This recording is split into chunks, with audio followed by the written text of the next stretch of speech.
For 2 days, bikers of all ages, from all around the globe, gathered for the 115-year birthday party Harley-Davidson tossed to celebrate its rich history.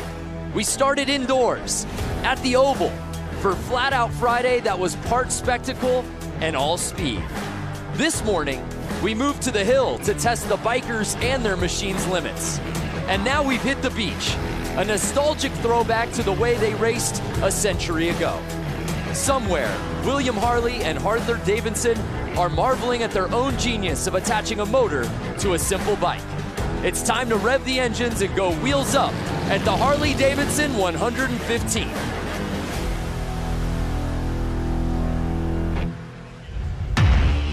Welcome to beautiful Bradford Beach in Milwaukee. It's been an amazing 2 days of events out here for the Harley-Davidson 115th anniversary celebration. We started out last night with Flat Out Friday.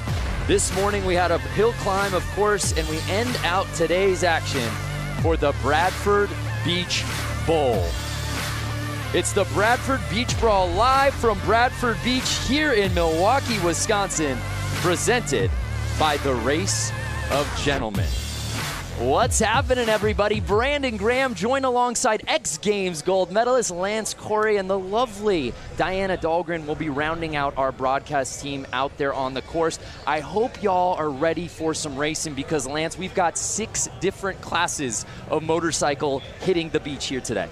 It's incredible. I mean, for the fact that this hasn't been here for 110 years and we're recreating history right now, I'm mind blown. Yeah, well said. 1908 was the last time bikes hit the sand, so we are in for a treat here today. And taking a look at our menu of events, heavy, men's hooligan, men's moco, men's vintage sportsters, men's brakeless 45, the mixed TROG 45, and I know your personal favorite, Lance, the mixed Hollywood 80. You have that correct.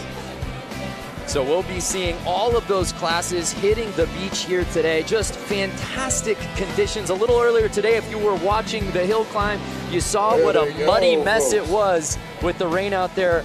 Not a cloud out here that puts us in danger of any sort of precipitation. I think it's going to be ideal conditions. So before we get to the racing, as you see that beautiful commemorative flyover, we of course want to honor our country, and that's why before we kick things off, we started off with our national anthem, sung by Amy Eisenhut.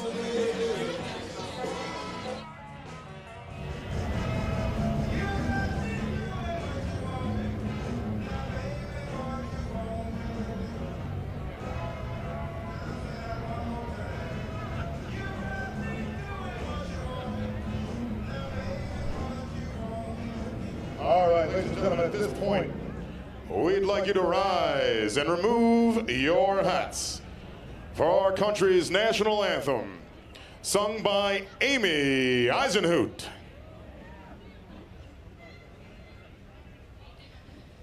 Oh, say, can you see by the dawn's early light what so proudly we hailed at the twilight's last gleaming, whose broad stripes and bright stars through the perilous fight o'er the ramparts we watched were so gallantly streaming.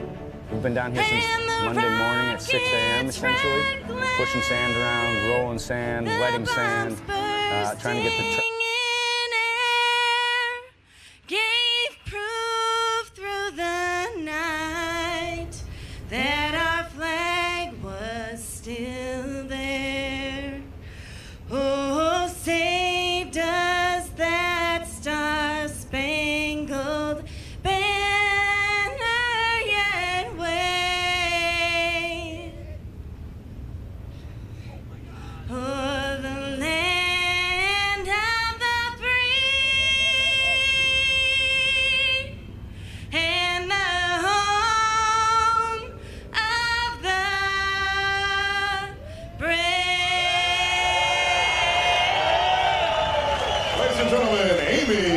Hoosian hoots.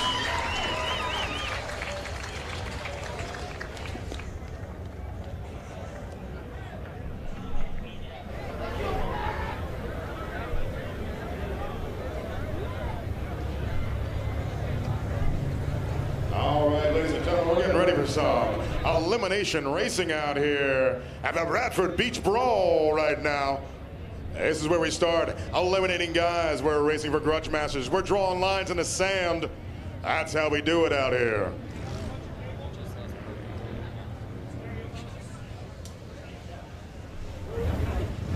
All right, we're running a bunch of classes out here.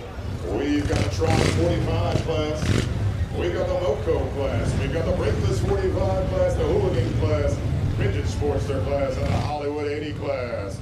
That TROG 45 class, 45 cubic inch flatheads. All right, well, we're excited to kick things off, but before we do that, let's check out a preview on the bikes we'll be seeing out here today. Let's send it down to Diana. Same as the TROG 45. Lance, Brandon, thank you guys so much. We are down on the sand. We are going to run through the 6 classes for tonight's events. First bike here on my left-hand side. Yeah, we got Matt Harris here on a vintage Sportster. He's going to show these modern Sportsters how you push an old vintage Sportster around the track.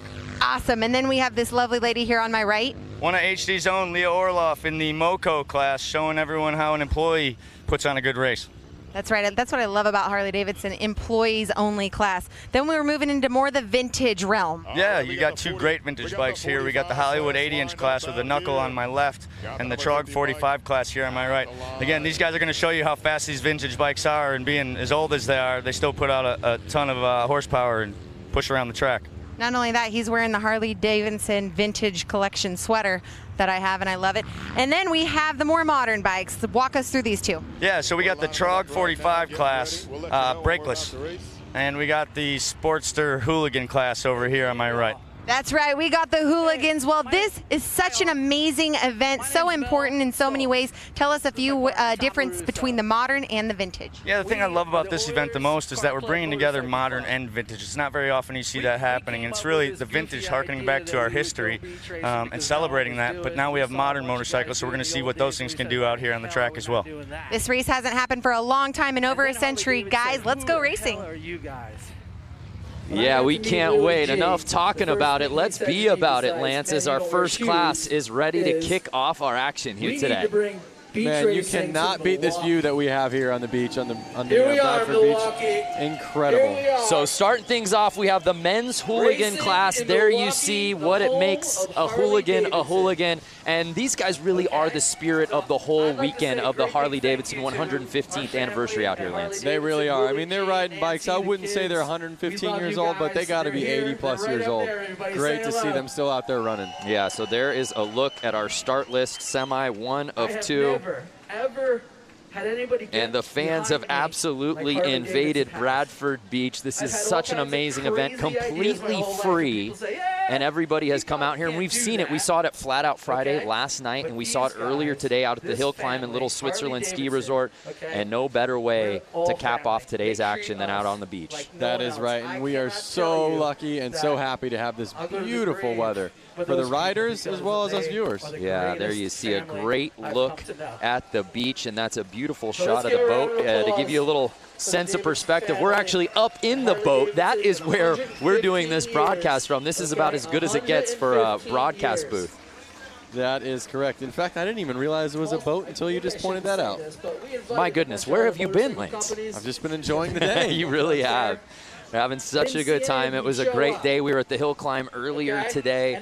Actually got in a helicopter to get over here, once-in-a-lifetime experience. And again, we can't thank you fans enough for watching online. This show is as much yours as it is ours. Tell us what you want to see, who you want us to talk to, what you want us to highlight, and where you're watching from, and we'll give you call-outs all broadcast long. This is for you.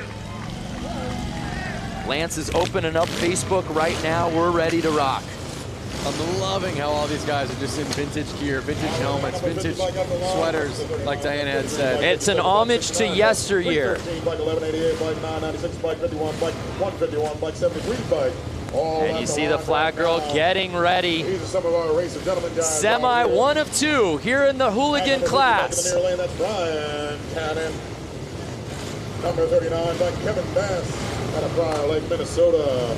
33 bike, that's Hollywood out of New Jersey. Look at him trying to start his bike back there. These old bikes, they don't have electric starts like the new ones. We'll see the hooligans out there, they'll have electric starts. These guys are kicking and kicking. They're getting tired before the race even starts. Out the 151 bike at the line, the 51 bike, 996 bike. He's having to time the engine, advance, retard, throttle. There's two different throttles on the bike. One on the left is advancing the bike. One on the right is getting the throttle going. A lot to think about, and the race hasn't even started yet. For you fans watching at home, of all these amazing bikes these hooligans are on, which is your personal favorite? Let us know from a number plate, man. Can't go wrong with any of these, but we're ready to get it on. 51D, Harley-Davidson. We got the thumbs up. We got the flag waving. Bikes are running. And they're off. Hooligan Semi 1 officially kicks off. That number 77 bike, Josh Cole. These are fans. Well, these are our racer gentlemen, guys. Showing you how this beach racing's done. And they are off. Look at the lead that he's already got. Yeah, 50 building. Fresh track. It's like getting powder runs on a snowboard. These guys have been paving it for the last hour, waiting for these classes to hit the sand. It is not going to stay like that. Wait 1, 2 laps, and they are going to be fighting the sand. You hear that, ripping bikes? And the 50 plate is just blazing around this beach oval, Lance. It's incredible. Mind you, look at these bikes. No suspension. Shout out to the fans watching, in particular, Wesley Wills watching from the maternity room, waiting on the baby to get here. Oh my goodness, Wesley, congratulations. What better to be doing than having a kid and watching this race right now? Well, I hope, Wesley, you're enjoying that shot. And no surprise, here comes Josh Cone on that 77 bike. And the number 50 is just, he's keeping it smooth. He's on the gas on the straights. Watch when it gets straightened out. Watch him open wide.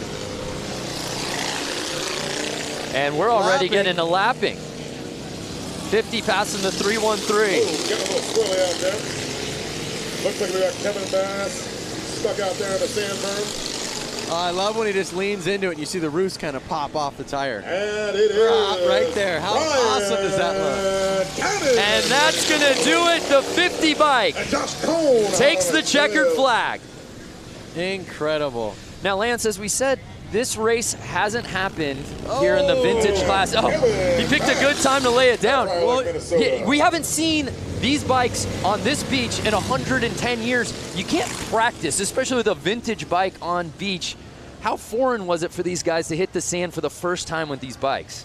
Well, you know, they were dealing with the weather. But here's a replay. Check this out. Notice this. He slows down.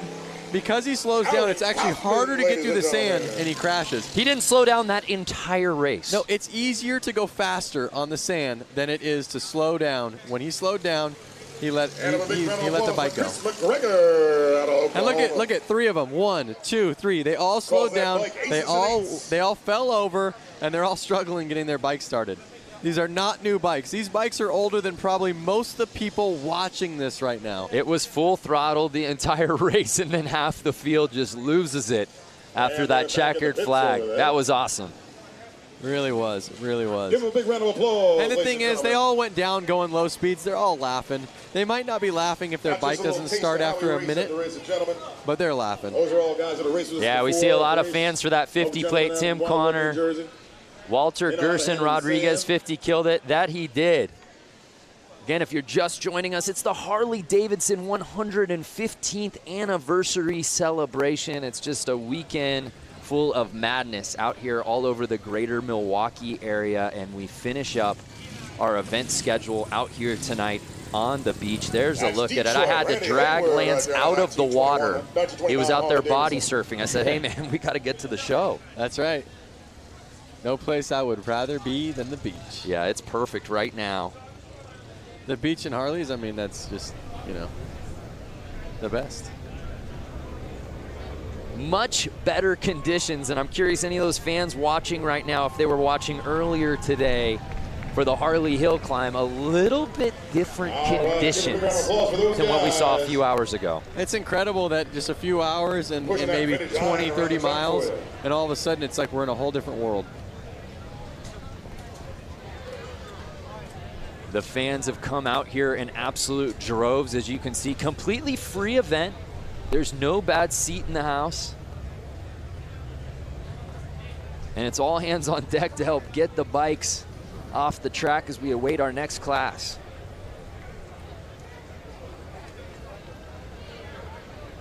Jason Pasley, hi from Georgia. What's up, Jason? Ken Mendez was watching the hill climb. Love it. Glad you came back around. So Dan's saying he's from the west coast of Michigan. Would that be connected to this? I was told there would be no geography. So we move on here at the Bradford Beach Brawl. Again, the last time bikes hit the beach, 1908. Where were you 110 years ago? That wasn't even a thought. My grandparents weren't even alive.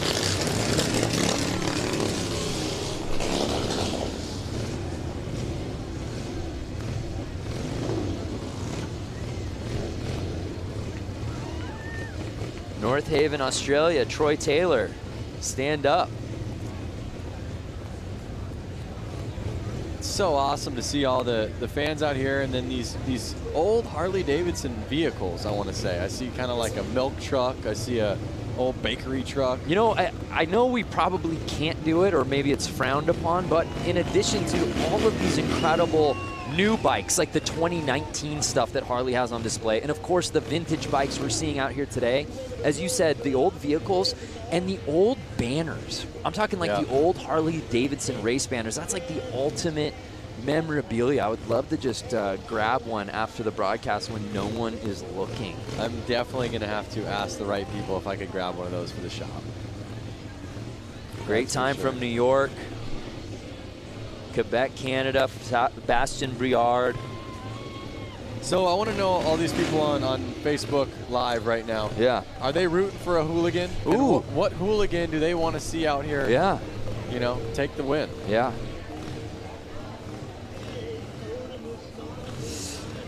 Well, we're getting really nostalgic about motorcycles, and why wouldn't you, being out here for Harley-Davidson's 115th anniversary. But some of the best bikes we've ever seen in the history of the universe have been celebrated on film. Your favorite motorcycle movie. Check this out.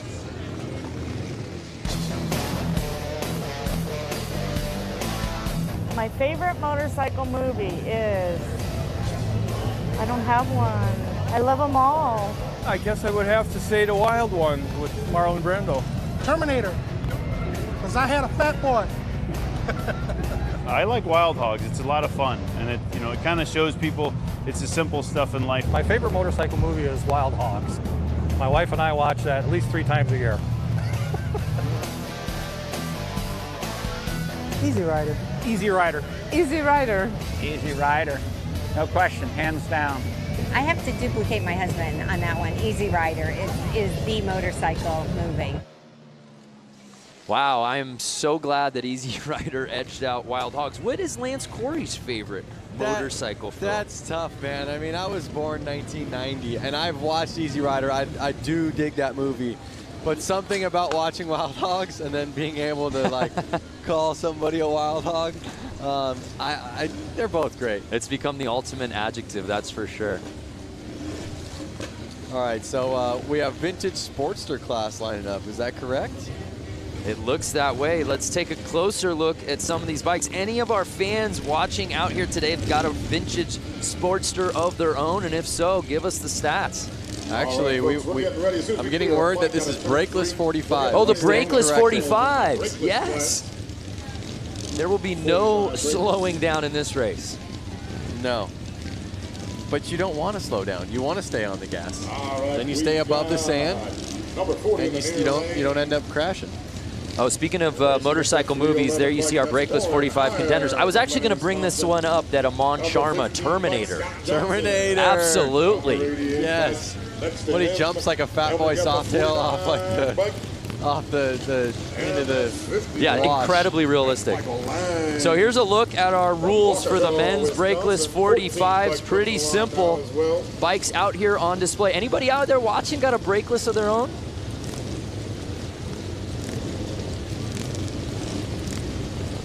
Number 311 once again is Warren Hire. Number 49, Kendall. So we've just got word that the brakeless 45 and the Sportsters are out there right now. We'll have to keep an eye on that. I love the camaraderie of class. So let's see who this track favors out here today. And it's 311 with the early lead on the outside.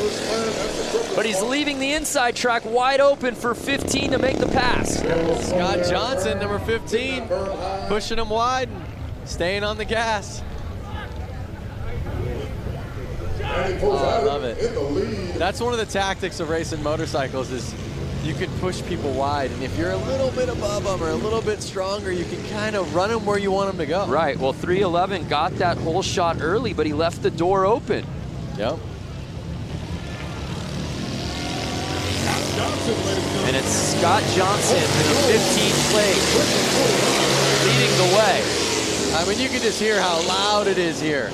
The bikes are ripping by. Uh-oh, someone's he's getting Scott squirrely. Johnson. It's Warren here. Can he catch him? Taking that berm high in that Now, second Scott turn. Johnson and Warren are good buddies, so we'll see if they play nice with each other. Oh, we've got a bike down. We'll see what number that was. Look at this shot. Are you kidding me? Can Warren cut to the inside? Through the water, inside line. The people at the fence there. We got bystanders diving into haystacks. Oh, he got. And it's 311 who got the lead. Scott Johnson opened the door and 311 pounds and he goes down. Warren's down. Too much. Too much. What a race. That was so heavy. Scott Johnson held on. It's going to be his to win. Can he keep it? The back and forth between Scott and Warren was so good in this race. And then Warren puts the bike down. Oh, and it's one of those things, they're so hard to start. You can't just hop right back up and try to get back to where you were. Nice job, Scott. Wow. That race had a little bit of everything. Lead changes, fans diving off of the track. Yep. The leader going down. Well, you know, it's one thing, everyone can ride fast, but can you keep the bike on two wheels? If you can't, then riding fast is doing no good. Utter and complete recklessness. Scott Johnson taking the win. Let's take another look at this. So this was amazing. Whoa! Oh! Collision was going on. Yeah, you have to wonder if that got into the vision of the rider as well. And as we take a look, yeah, and this is where Warren just goes uphill, and Scott Johnson says, sweep. Just like I said earlier on in the race, as soon as it gets rutted up, it's going to be a lot harder for these guys to handle the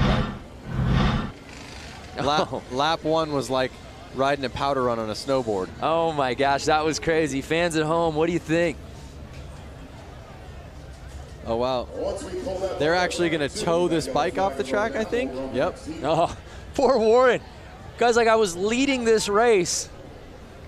Now I need a quad to get me off the track. It was mine to win. Ruby Bender, fun to watch. You can say that again. Again, if you're just joining us, thank you so much. It's the Harley-Davidson 115th anniversary celebration, the Bradford Beach Brawl. Brandon Graham alongside Lance Corey and, of course, Diana Dahlgren down on the course. Diana's got better access than anybody, that's for sure. That is true. John Meyer, sign me up. All right, folks, we're gonna keep the excitement Get on over, bud. here. As soon as I wouldn't mind being in one of those boats. Yeah, you're kind of a yacht guy. I would definitely be in that yacht. Yeah, yeah. Kind of a prestige worldwide. Wide. So we're getting ready for our next class, and hopefully it lives up to the hype. What we've seen so far has been some great racing. Josh Jones, I think this should be every weekend event all across America. Josh, we're there too. Hey, for more on the course, let's head down to Diana. What's going on, Di? Hey guys, you know what? I'm just on this massive water truck. We're gonna go do a little maintenance right now, and we're also gonna steamroll behind the water truck. We're gonna get this course nice and flat for the next set of races. Guys, it's gonna be good. Wow, so we're gonna have another race where a guy out front gets the perfect track. And there you see her pageant wave, like she's marshaling the parade.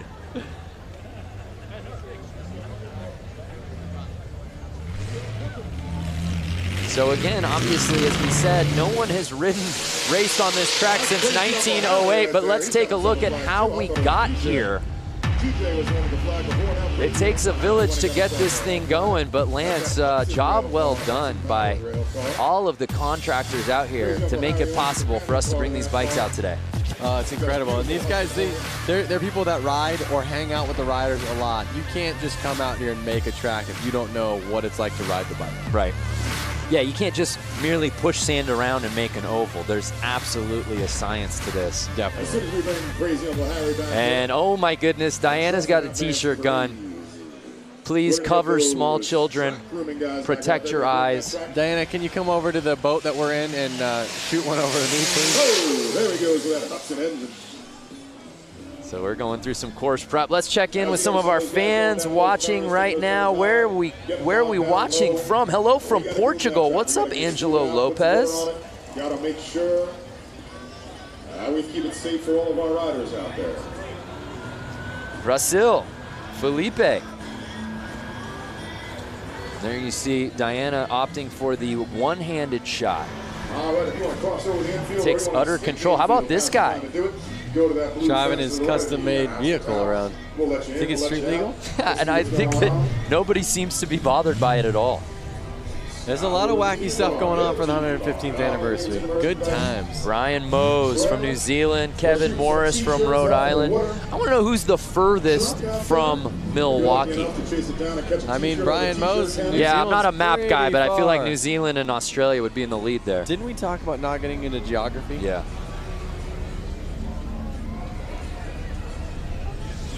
Well, Diana has been very busy this week. She's got her hands full. She actually was out at the Harley-Davidson Museum a little earlier this week.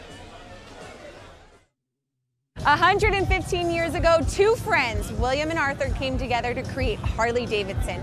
We are going to show you a little bit of the history, culture, and most importantly, the bikes here at the Harley-Davidson Museum.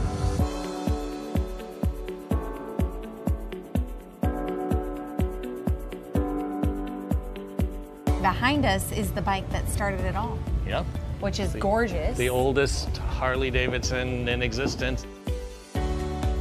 Both Bill Harley and Arthur Davidson were really avid bicyclists, and Bill Harley actually worked for a bicycle company here in Milwaukee, and their first project was to build a motor to literally put in a bicycle. You can see how they kind of shaped the frame so that it would embrace the engine, and that kind of set the standard for what we still do now. Can I write it out of here? Well, first of all, you'd have to guess it out.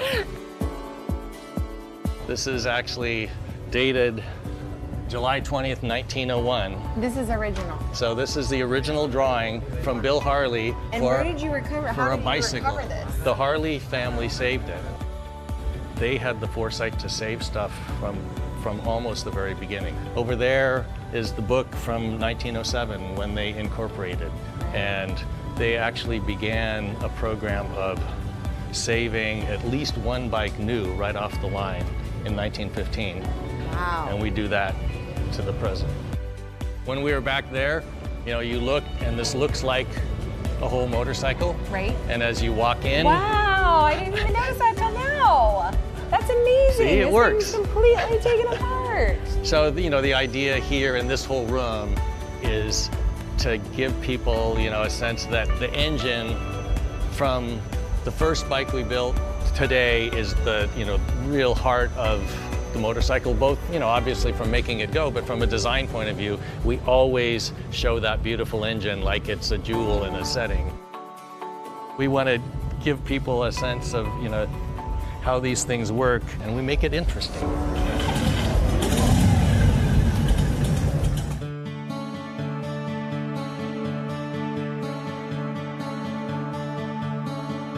By 1920, we were the largest motorcycle company in the world and sold over 28,000. In those early decades, there were dozens, we think as many as 60 different American motorcycle companies.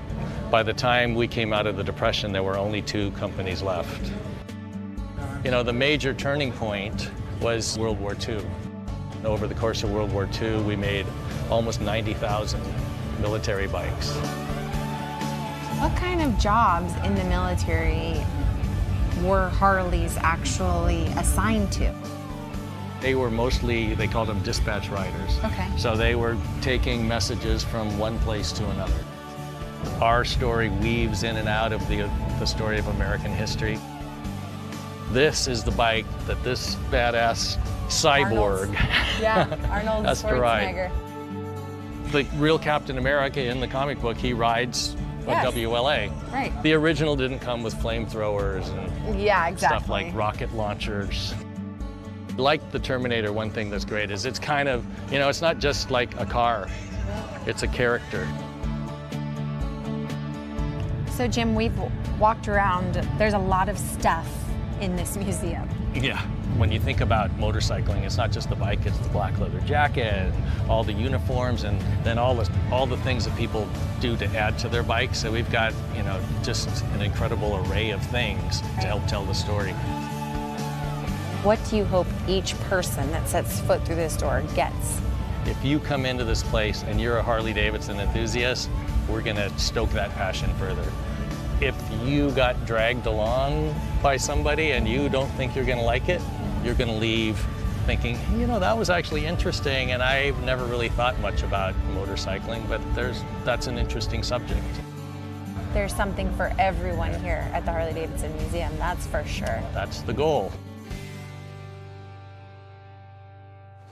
Wow, just a tremendous story. And it's worth the price of the trip to come to Milwaukee. If you have no other plans, go to the Harley-Davidson Museum in downtown Milwaukee. You will not be disappointed. I've been there more than a handful of times, and even watching that video, I get just stoked up. Yeah, you get chills, and Jim's absolutely right. Whether you're a wild hog, just getting onto a motorcycle the first time, not even interested, there's something for everybody there, and you walk away, I think, wanting to get a bike, that's for sure. You don't even need to be a motorcycle rider, like you were saying. To see the American history and the fact that somebody was doing that so long ago. The longevity of the brand. I mean, we talk about it being the 115th anniversary, but he put things in perspective really well, that after the Great Depression, there were only 2 motorcycle brands left in the world. Yep. And Harley was one of them. It's so awesome. It's so awesome that it's still here, still living the dream, and every enthusiast is keeping it running. Well, we thank you for joining us here for the Harley-Davidson 115th anniversary celebration. It's the Bradford Beach Brawl, and we've just got some course prep going on out here at the beach on Lake Michigan. And it's been a gorgeous day thus far. We're a few races in. It's been a lot of fun. They started setting this thing in order earlier in the week, Monday, I believe, and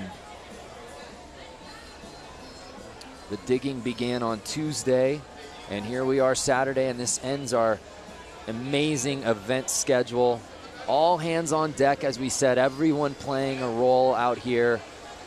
And at its core, it's really for the fans, and everybody gets to come out here, a completely free event. And there have been people who have been here all day long, mind you. There's been other contests going on. We were calling the events over at the Harley Hill Climb in Little Switzerland Ski Resort, which is about 30 minutes away. And there were people here long before the bikes got here on the beach today. That's very true. And they have the museum party going off. That's right. There's bands over there, live music, you know, new Harley-Davidson Ford trucks.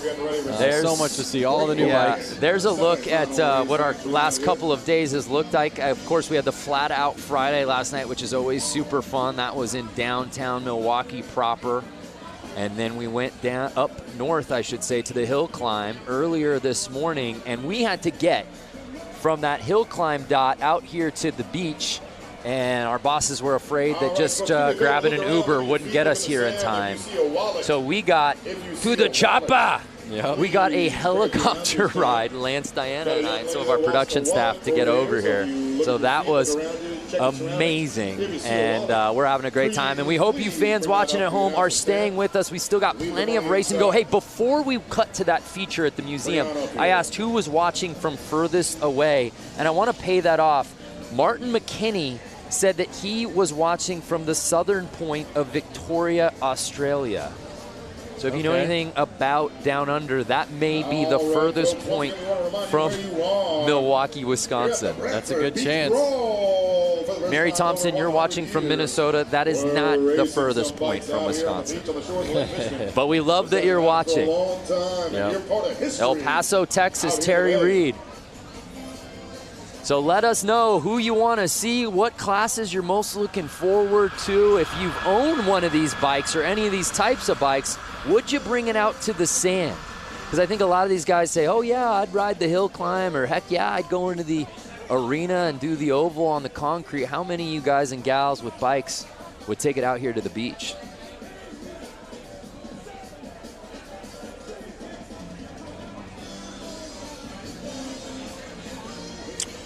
Well, let's head back down to Diana, who's fresh off her free ride. I guess you hitched a ride to get onto that water truck. How you feeling now back on land?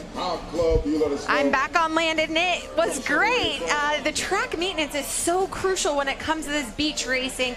And you know, to think about it, over 100 years ago, we didn't have machinery like this. So it just makes you wonder what track conditions were like back then.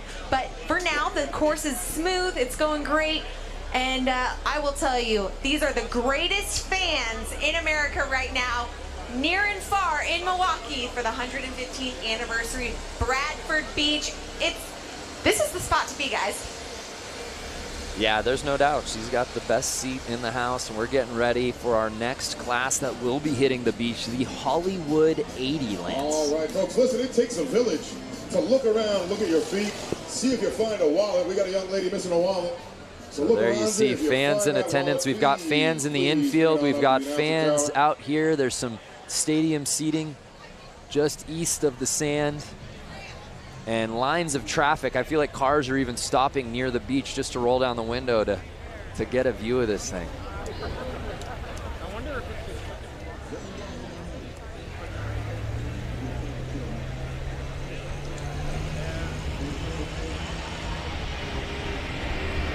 Heaps of fellas watching from Western Australia. All right, Leon. I have to think, Brando, I have a couple Harley-Davidsons of my own.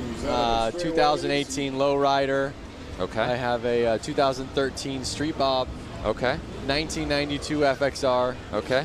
And a 1957 Panhead. That's more than a couple. And a couple more little ones. I got a little Harley Shortster. But I was just talking about the big bikes. I have to say that if I were to go out there... Which of the stable would you bring out here to the sand? I would bring the 2018 Lowrider. Okay. FXR, well, first of all, let's start with the oldest. Panhead is amazing. Hardest one to ride. It's got suicide shift, rigid frame. It would be a little tough. It's a little raked out, not the right bike to be riding in the sand. Then my FXR, I would probably kind of choose that one, but if I crashed it, they don't make any of those parts really anymore. So I kind of want to keep that one nice. Right. Then I have my Street Bob, great bike, love it. But it's kind of lifted, it's set up a little bit more aggressive. My 2018 still has the stock suspension on it because it's great. It's the lightest of those bikes. It's going to handle the best. So I would put my money on bringing my 2018 Lowrider out here. Yep. Well, maybe for the HD 120th anniversary celebration, we can get Lance Corey not only in the booth, but out on the sand. Yep. And by the time that rolls around, that 2018, that'll be a forgotten memory, that bike for you. Yep. I'm curious, anyone watching this, any of you guys have one of those bikes that I mentioned? Do you have a 2013 Street Bob? Do you have a 2018 Lowrider or an FXR or a Panhead? Just want to know, what you guys are riding. Yeah, what do you got? Not only what do you got, what do you have in the stable, but are you willing to bring it out here to the beach? That's a commitment. Kevin L. Morris says he's got the new Softail lowrider, so would you bring it out, Kevin? That's the question. Would you bring it? How's it set up? Could it handle the sand? But this is the thing. You don't know until you get out here. You don't. It's too conceptual, I think, for a lot of these classes when, hey, Harley-Davidson says, hey, we're hitting the beach for this race. Oh, amazing.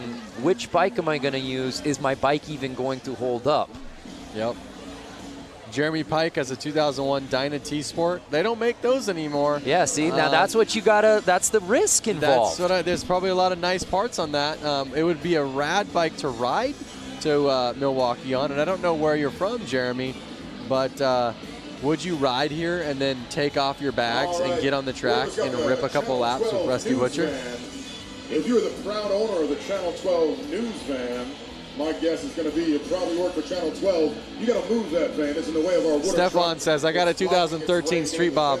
I don't think I'd take it in the sand. There it is.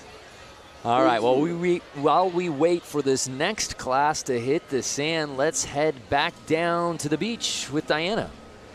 This is a rider that you've seen in many classes here this weekend, JJ Flaherty. So many titles under your belt. You're such a great sport and ambassador for the sport of Harley-Davidson and everything that it involves. Talk about the 115th anniversary. Oh man, this is huge, and I love that they brought the racing stuff back here to Milwaukee because it's everything. I think racing should be top priority. In my opinion of things. But yeah, growing up, being just, local to Milwaukee and like going to the 90th, like I think the first one I remember is the 90th, 95th, the 100th, and I started doing BMX shows at the 110th, and now I'm here racing at the 115th, so. Let's talk about that. You were at the hill this morning. Oh my goodness, the conditions there were treacherous. Now you're on this nicely manicured sand track. Luckily I got a little bit of a motocross background too, so I think that's helped me in these turns, especially 1 and 2. It's pretty greasy, it gets rutted up. Now we have tons of thousands of people watching live right now, and you're sitting here about to go on this course and race. Explain the feeling that you have right now about to go onto this course and lay down some sand. I was going to say lay down some tar, but that doesn't apply here. Well, I hope I'm not laying in the sand in front of all those people. I already did that once today. But it's a pretty awesome feeling for sure. Any adrenaline? Oh yeah, for sure. Tons of adrenaline. Well, we've heard it from JJ Flaherty. Big round of applause for this guy. Such a great sport. And let's see if we can take first here in tonight's hooligan class. See you, JJ. Thanks. Guys, back to you. JJ Flaherty has had himself a day in the all-white leathers. He was competing in the hill climb earlier today, and it was a muddy mess. Of those fans who are watching, you know what we were talking about. No one went unscathed, but JJ Flaherty made it all the way to the championship round in his class, ended up having to settle for second place, but man, he looked so good at the hill climb this morning. I got lucky enough to see a photo that was taken from about eye level of the track. He legit looks like Evel Knievel flying. Launching. Yeah. He had to have been 10 feet off the ground. Yeah, and what's crazy is while we were doing the broadcast live, we knew he got some air, and I think we both went, whoa, and then we saw that photo in perspective, and that is so cool. I hope that JJ is able to get his hands on that because that's frame-worthy. Definitely. It's definitely Instagram-worthy. Yep. So I think we got the Hollywood 80 class coming out right now. If I remember correctly, they said it was like knuckleheads. All right, we got the final I'm a knucklehead. Hollywood class coming out to the line right now.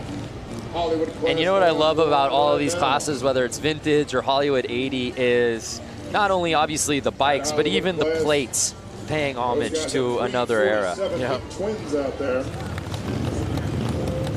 Notice these bikes have little tank shifters on them. Like I said, you got that double throttle going. That's Frank Rick. These bikes are a lot harder to handle. As the times changed, they made the bikes easier to ride. You know, they put a front brake on them. They put a clutch on them at the hand. They let you shift with your foot. Some of those things made the newer bikes easier to ride than these older bikes that have, like I said, the advance and retard and the left throttle, the actual throttle on the right, and then the clutch as your foot and the hand shifter. So you have to take your hand off the bar every time you want to shift.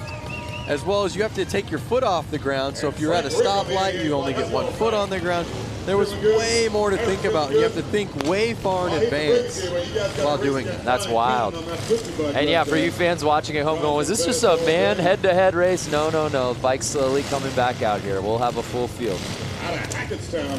So again, I think I see a buddy of mine, Scott Jones, number 50 out there. It looks like him, but maybe it's not. No, the 50 plate, that's B. Cannon. Oh boy, well Scott, you look like Cannon. You're putting your friend on blast right now. I bet you it's him on somebody else's bike. No, he's actually got hand tattoos, I think. I'm totally wrong.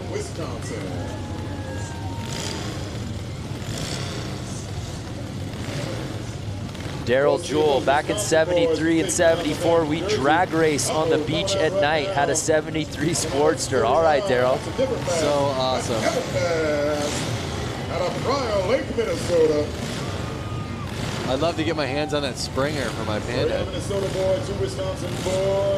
Mike Melanie Lazelle, interview the flag girl. Yeah, she's kind of stealing the show out here today. Yeah. Notice how she kind of like waves it, waves it, waves it, waves it, and they don't go until she does a big jump, and I believe hits the ground. Yeah, see, she's waving, wave, making sure they're all ready. Wave, jump, wave, and the jump. Yep. And they're off. And it looks like the 50 plate building that huge lead. He is not messing around. And again, look at fresh tracks. They're making the ruts. They're not taking ruts, they're making the ruts. On the gas, waves coming in. Taking no prisoners out there right now.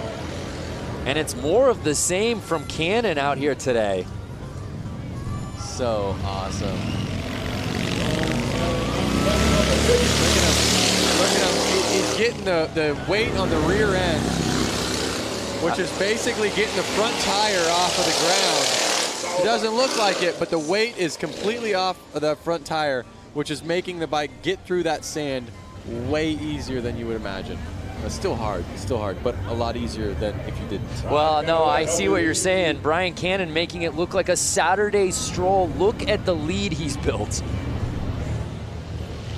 He is definitely out front. He's got almost a 4-second lead. You can hear these bikes through our microphones just ripping.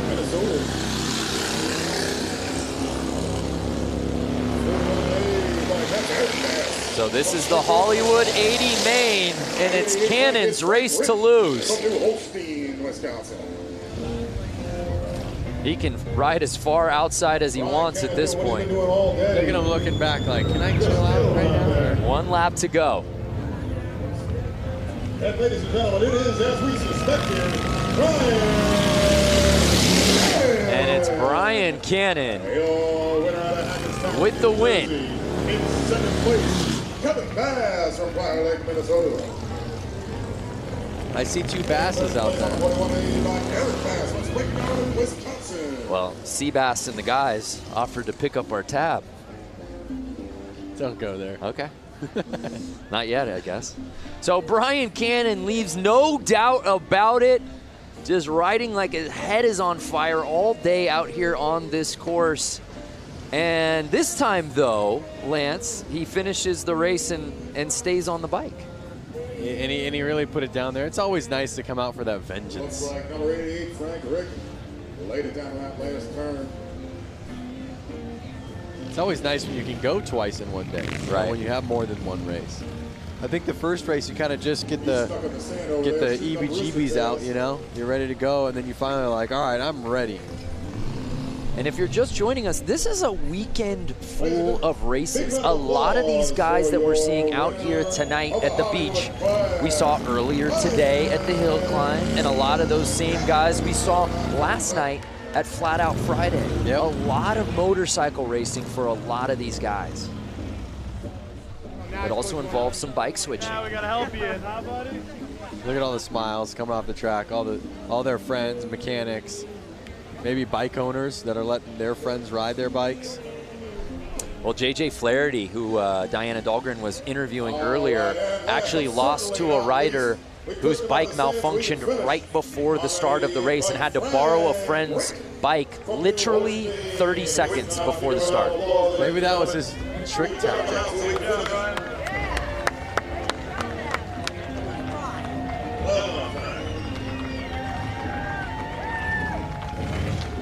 Watch your back, buddy.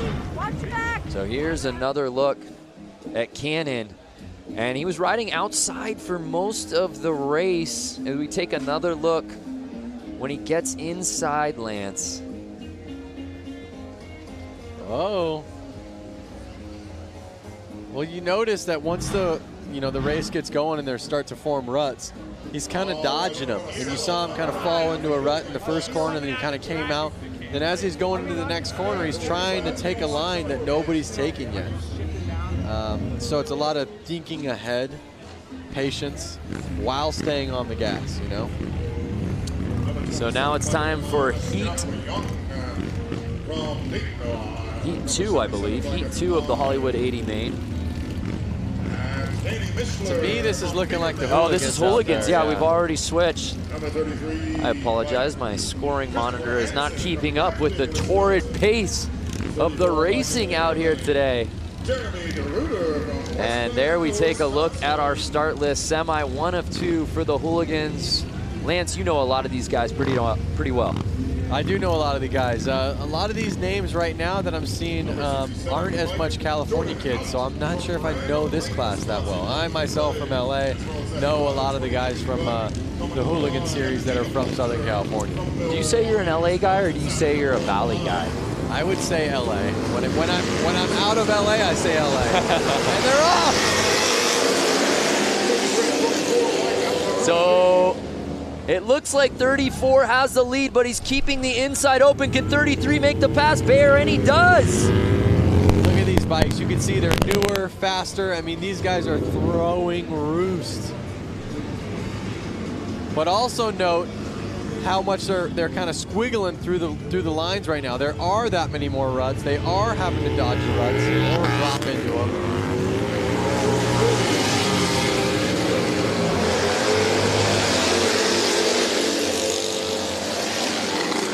So now it's Hansen, 33. Can he hold on? Right behind him, 77, Mishler. He's building quite a lead here with 2 laps to go. Notice how when they're going down the straight, they lean back, and when they go into the corner, they actually kind of lean forward up on the front of the gas tank.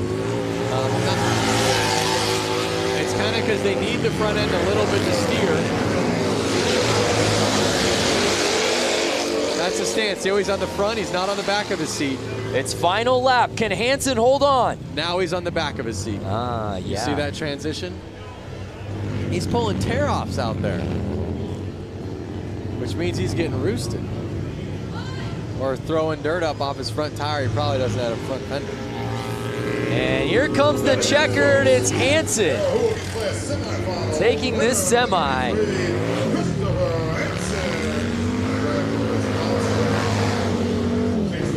I see a question right here from Walter Rodriguez. Is there a hooligan group of riders around New York City? There's a group of guys that have ridden the hooligan class. They're called the East Coastin' Crew. They're out of Connecticut, New Haven, Connecticut. I want to say that's what, maybe 45 minutes from New York City. They have ridden hooligan classes, and they kind of do stuff like this. I don't think they're here this weekend, but there are people on the East Coast doing this. See Mike Melanie Lazelle, 33 must-ride dirt bikes. So let's take another look here down the stretch before that first turn.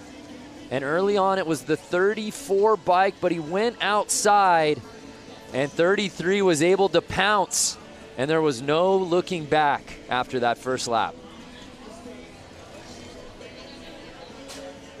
Like I said before, those ruts are kind of messing with these guys now. They're having to hold on to a wild animal almost. A little bit different than riding your Sportster on the paved ground. I will say. So we've still got another semi-final in this hooligan class. I think I see a couple of the crowd favorites heading out to the track right now. So who will join Hansen and the boys who qualified out of that first semi? Number 35, Dave Kilkenny from Waukesha, Wisconsin, comes to the line. It's great too, Lance, because there is such a huge contingency of Midwest riders, particularly Wisconsin riders. We've seen it across all platforms out here the last 2 days. Yeah. And there's our guy, JJ Flaherty. Going from flat tracking in a little arena on concrete. Yep. Launching his Harley like Evel Knievel up a mountain. And now he's here on the beach, riding in the sand. And I believe through every single race, the promoters have made them wash their bikes so they don't transfer the sand to the concrete, the dirt to the sand, vice versa. I think it's kind of a rule by the city, as well as you know, keep the tracks clean. Here's the real star of the night, Flat Girl, and they're off. Oh, and Flaherty gets into a little bit of a scuffle.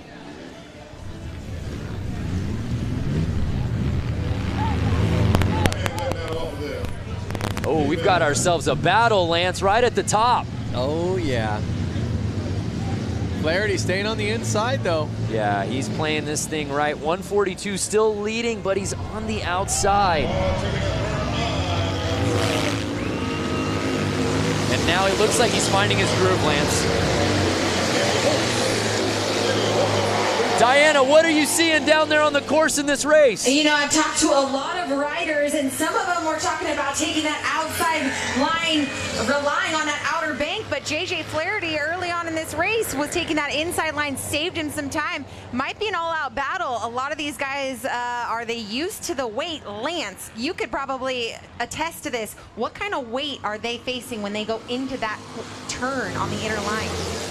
Well, I mean, they're already riding bikes that are... Oh, no! Oh. Flaherty goes down!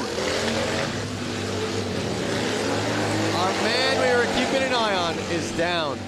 His friends are running to him. I'd love to see a replay of that so we could see what happened. Oh, we need to see that one more time. He was behind Holbus less than a second, and he goes down with 1 lap to go. JJ Flaherty and Danny Holbus have ridden together for a long time. They're good friends. Unofficial results right now have Holbus winning that semi, or at least taking the lead. Hopefully it looks like Flaherty's okay, but yeah, we need to see another look at that. That's for sure. And again, this kind of goes on what you asked, Diana. That bike's 500-600 pounds, and he just tangled with it. Let's check this out. Yeah, here we go. Let's see what went wrong for JJ Flaherty. He was trying to pull a tear off. Oh, yeah. The ruts. The ruts. Yeah, Diana, is that what you saw down there with JJ? Saw the tangle up, but also what I saw, guys, was the camaraderie. I don't know if you saw Atkins, better known as the Rusty Butcher, come right up to him, check on him, see how he's doing. There he is again with another hooligan. That's the love and camaraderie we have here in Harley-Davidson and flat track racing. Yeah, well said, Diana, especially in this hooligan class. So many of these guys are friends. What started out as just friends riding together, gaining notoriety, and it's evolved into something so much bigger than that, and they're all out here today. Really what happened out there was, you know, he was trying to grab his tear off because he was coming from the back. He probably had dirt all over his goggles. He was a little too focused on that, and you saw he was kind of in a shady area, which I want to touch in a little bit. He didn't see those ruts that we've been talking about since we started this. He cross-rutted.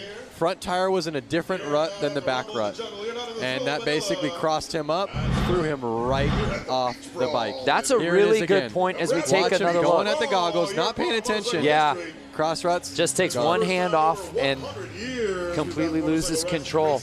And that's such a bummer because he was right behind Holbus, and he ends up with a DNF, and then the riders behind him settling for that DNF. And it's Holbus that takes the win there. Notice the fans in the infield, so stoked just to kind of handshake and all smiles on their faces. Happy he's up, walking around. But you bring up a great point about the shadows. When these guys got out here, the sun was shining throughout the entire course. Now as we're getting a little later into the day, and it's 6:05 p.m. here local time, the sun's slowly starting to come down, and really dare we say, half this track is now in shadow. It's tough. It really makes it hard in the shadows, and it makes it hard. You don't know what goggles to wear or lens to wear. You want to wear something for the sun, then all of a sudden you're in the shade and you can barely see. Or if you wear something for the shade, you pop out into the sun and you're blinded. So it's a tough one for sure. Not saying it's impossible. Obviously they're out there doing it and kicking butt, but it puts some confusion.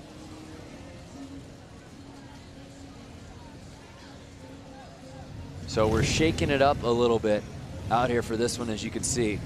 One of these things is not like the other. Again, fans watching from home, where are y'all watching? Who you got in this one, 4 wheels or 2? And off they go. I'll tell you what, it's also a battle of gears. Look at how much he is steering that thing, just on a left, right, just to keep it going straight. It's already turning around with the look back. So you can imagine with how much he's having to correct those steering wheels, how much a motorcycle's having to do it. John Holt watching from Tucson. What's happening? Paul Gorbett from the UK. Oh, and the bike makes the pass on the car. He's getting a good lead. He's got about 2-3 car lengths, but that car is hauling butt into the corner. You gotta get yourself a Harley-Davidson motorcycle, son. Can this car somehow make its way to the inside for a pass? 151 not giving him an inch. The man in the car's got a cup holder, a drink. He's just hanging out. Look at that, thumbs up, good times, positive vibes. That's all it's been here all weekend long. Good vibes across every race. Christopher Pinnicky watching from Des Moines, Iowa. Randy Serta, California. Australia now, Louisville, Kentucky. What's up, Trevor? What would you ride, the bike or the car, Brando? I'd go 2 wheels. 2 wheels. How about the viewers? You want to drive that car or ride that bike? I want to drive the car, but something about getting a motorcycle on the beach feels like a once-in-a-lifetime opportunity. Oh, now the speed's picking up a little bit here. What happens on this turn? That's what we do, ladies and gentlemen. We throw a bunch of one thing to note. out of the sand, we see who comes out on top.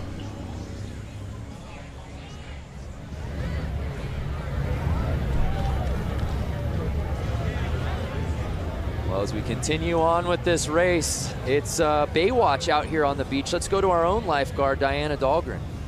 Oh, that was clever. Okay, so yes, I'm the personal lifeguard here for the Bradford Beach 115th Harley-Davidson anniversary beach brawl, I guess. But anyways, they are about to start track maintenance. Now, I'm up here to show you guys the feel. We are literally feet away from the beach. I mean, the water is rushing up right here as the cats go on to do their track maintenance. Pretty amazing. We want to know where you guys are watching from. If you're on Facebook Live, leave a comment. Let us know where you're watching from. Maybe you're on a beach. Maybe you're in the desert. I don't know. We'll find out. All we need is Hasselhoff and some slow motion running, and we can make this thing happen. Oh, yes. So Diana, she's all over. Let us know, fans at home, where you're watching. And if there's a particular rider or something that you want to see, let us know, and Diana will hunt it down. So much going on out here in Milwaukee. There's a beautiful look at the Bradford Beach Brawl. For more on the beach and these bikes, check it out. Make it a little safer for our guys out there. We've been down here since Monday morning at 6 a.m. essentially, pushing sand around, rolling sand, wetting sand, trying to get the track as tightly packed as we can. Sand is unpredictable. If you're used to riding on cement or a packed track, it's get a little loose out there. Generally, beach races are done on tide-packed coastal beaches, and quickly realized it was 5 feet of sugar-based sand, which is anything but ideal. It's got the consistency of flour, so if you ever thought about trying to run through a big deal of flour, how hard that would be, well, that's about what it is to control a bike through that. It changes constantly, The spot you were just in last lap, you go around, it's going to be completely different the next lap. You can't be scared of it. You got to just like hold the throttle back and rip through it. And you know, you see a big sand pile, you're not going to slow down and go over it. You got to just fly through it. It wears you out really quick, and I've never rode on anything like it in my life. Very cool. It's going to be guys that stall out, and there's going to be guys that fall over. It's a lot of fun. It's, you know, a lot of oohs and ahs. Hopefully only thrills and no spills. The one thing I love about this race and this whole idea is it's a mix of modern and vintage. This is 1989 XL 1200 Sportster, and it hooks up and hauls ass. This is a 1929 Harley DL. This is the Godfather. A lot of times you have the two separated, and we're bringing them both together. The vintage to really celebrate our history and harken back to our roots, and the modern to show what our modern motorcycles are capable of out on the beach. Being able to come down here and ride Bradford Beach is a once-in-a-lifetime experience. It's a fun place. I think everybody will get real close and get to see, probably get some sand in their hair maybe, and have some fun. We're here in Milwaukee celebrating Harley-Davidson's 115th anniversary and our history. These guys have an opportunity to create history. Everybody sticks together. If you need a tool, if you need a helping hand, if you tip your bike over, they'll be there to help you pick it up. Well said. Really neat to see the variety of bike, the variety of rider out here today. Again, we love hearing from you fans. William Hugelmeyer, let's get a closer look at the running gear these guys are using. Hopefully Diana can hear that. Maybe she and her personal camera she brought out here can give us a little bit of a closer look at what's going on down at the starting line. Make sure we keep our guys safe. Make sure we keep you safe. People are watching from all over. Wichita, Kansas, New York City. Thunder. You can't hear me? Hey, there we are, Diana. Hey, guys, yeah. Oh, we're losing you. We're losing you, Diana. I don't know what cell service she has, but she's not coming through. So if you got a kid who's a skateboarder, get him up to the rail, we'll be passing out some. I love that one bike. I can't recall the model he said it was. He called it the Godfather from 1929, Lance. I know. I was thinking to myself, wow, in like 10 years, that bike's going to be 100 years old. And he's out here riding it in sand. That thing would be up on my mantle at my house. Brad Talbot watching just across the lake in Michigan. Brad, wave to us so we know that you're watching. Kenneth Kramer, Kansas City. Mick McNasty, I hope that's your given name, Glasgow, Scotland. Just a wonderful day for racing, and I can't think of a better way to sort of cap off the weekend festivities of the racing than being out here on the beach. You see the sand maintenance going down right now. One interesting note that we heard in that feature was one of the riders talking about the consistency of the sand, and what he likened it to was flour. I heard that, and I was like, that's pretty good. But you know what? I've ridden on beach sand a ton in my life with sand tires, right, stuff like that. But I've never ridden on lake sand. And he made a point that it is different. A different type of consistency. Maybe Diana's down there right now. Can you tell a difference between that sand and you know, sand you'd see at the beach? Yeah, I guess this is like sand you would see at the beach. But I found her. And what is your? Very nice to meet you, Zaria. So we are out here. We're hanging on the infield of the Bradford Beach Brawl. How's it going out here so far? Well, that's amazing. Well, guys, we are going to be the Bradford Beach Brawl. Guys, we're going to let you take.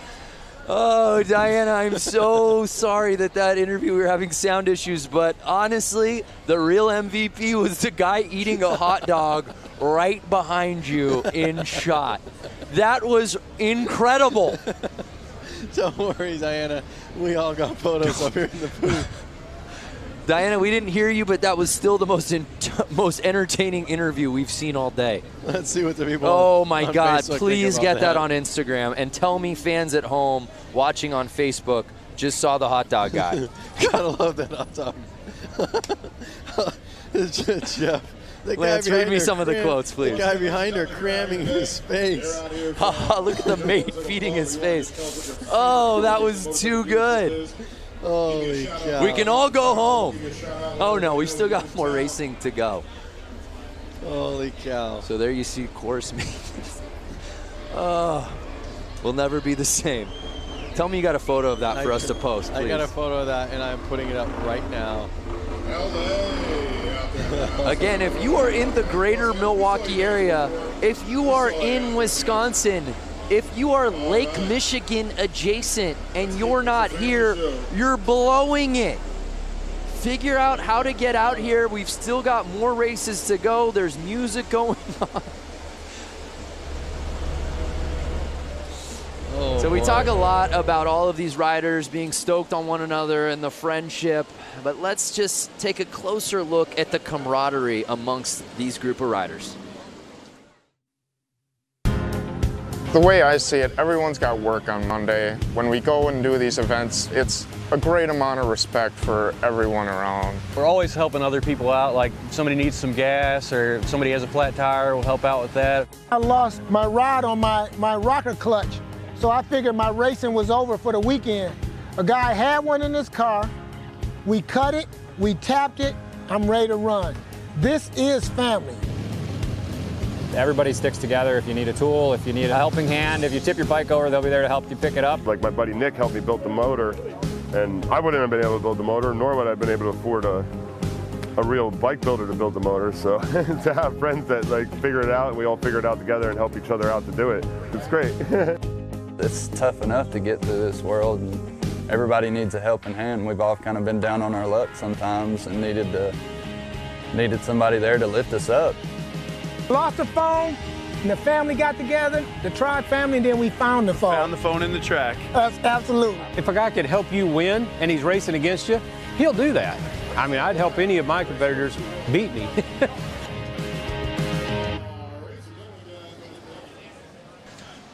Such an amazing time here on the infield of the Bradford Beach Brawl. Geez, that's a tongue twister. But anyway, standing here with a lovely lady I just met.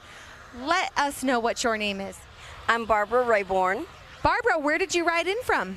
We came in from Springfield, Louisiana. And how long was that ride? Well, considering the fact that we went from Springfield to North Carolina, Tennessee, and then here, it was a few days. Wow, who else here came all the way up to Milwaukee for the 115th anniversary? Who else rode here a couple days? Can we hear you scream? I hear some screamers. There we go. I hear some people screaming. There we go. Okay, so it was a safe journey, thank goodness. What'd you guys ride in on? Well, we actually own a Harley Ultra Classic. Her name is Sister Jade. She's green, 2016. Whoop, whoop. And then our other friend has a Harley Chopper, and it's a classic from early in the 2000s. So wonderful. What has been your favorite part about this weekend's celebration? Oh, wow, that's so difficult to say because the hill climb this morning was amazing. I used to ride dirt bikes in my younger years, but we really enjoyed the hill climb this morning. I tell you what, Suburban Harley and our Harley, the Iron Harley, look, those places had some amazing parties yesterday. We really had a ball. Wonderful. Well, everyone out here is having a great time. We're in the infield. If you guys haven't experienced infield yet, come on in here. Loads of activities happening. Thank you so much for talking. Very nice to meet you. Guys, back up to you. Yeah, I love it. This whole weekend, I don't care where you are. If you're outside the hotel, you're walking to a restaurant, last night at Flat Out Friday out here at the beach, or hill climb earlier today. So many people like that lovely lady that Diana was speaking with, just people who rode in here. You and I were commenting and marveling at all the different license plates we were seeing on the Harleys. We saw bikes from Mexico yesterday. I want to kind of go back to Facebook Live right now. We're getting comment after comment. Like Lucas said, the weekend will not be complete if the hot dog guy doesn't get an interview. Where is the Harley-Davidson hot dog man? He has now been. He's now an HD ambassador. This is incredible. Hot dog, Harley-Davidson. It just makes too much sense. So Diana, if you're listening go right find now. the hot dog guy. We sent you photos. We texted them to you. You didn't even realize he was behind you. Go find this man, Diana. Or someone from Harley watching this right now, please get in contact with him. Bring him to the booth. So as we continue the maintenance of the beach, we want to just learn a little bit more about our riders today. So we, of course, asked them the $1 million question. And, of course, the fans who made it out. When did you first start riding?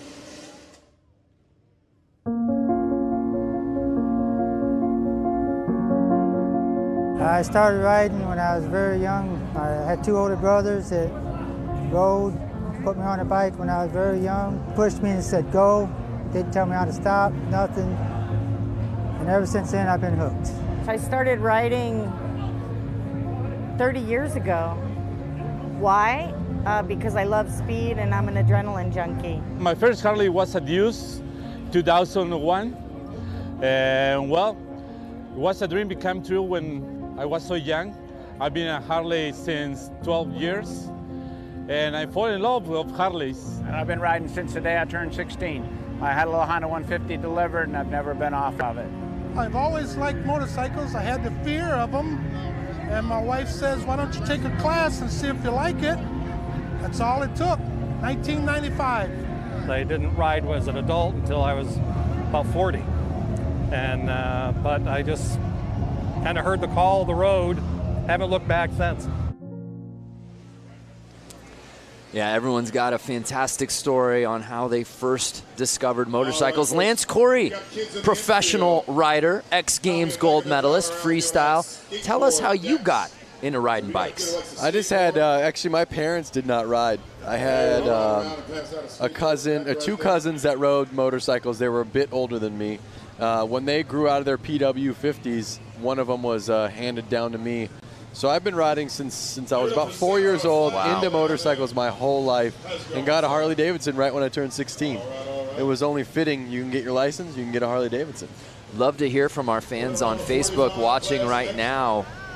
When did you get your first bike, and what was that first bike?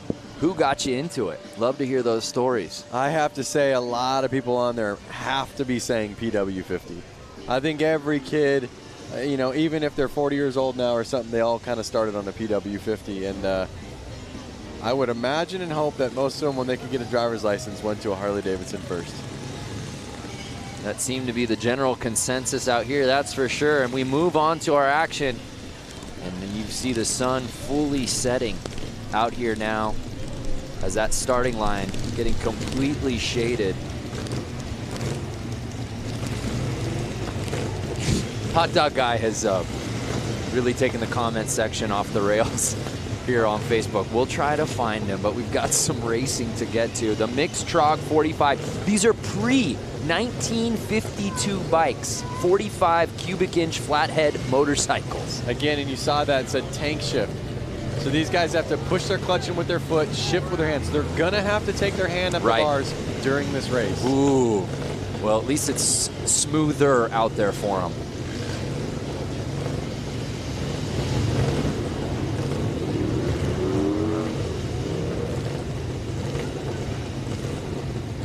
There's a flag girl that a lot of the viewers on Facebook are. There's been some standout performances out here today. Flag girl leading the gate. Obviously, Hot Dog Guy coming in hot. Hashtag Hot Dog Guy. Please, if you're out there watching this and you love that, please hashtag Hot Dog Guy. We're going to run them again right after that, but we're going to reverse the order. Just give everybody a fair shake. And you see, even with the course holds and the maintenance, fans are not leaving. They're here to watch some action.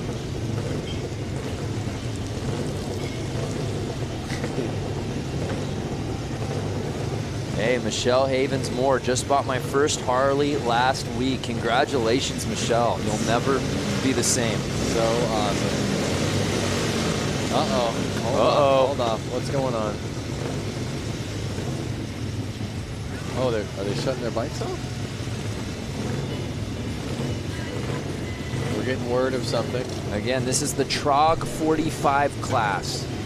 These bikes are pre-1952, and we're just getting word that they're actually adding 2 more competitors to this heat. Why not fill the track up with more riders, a little bit more going on? Let's go to the pen. 1188. Get yourself up to the starting line.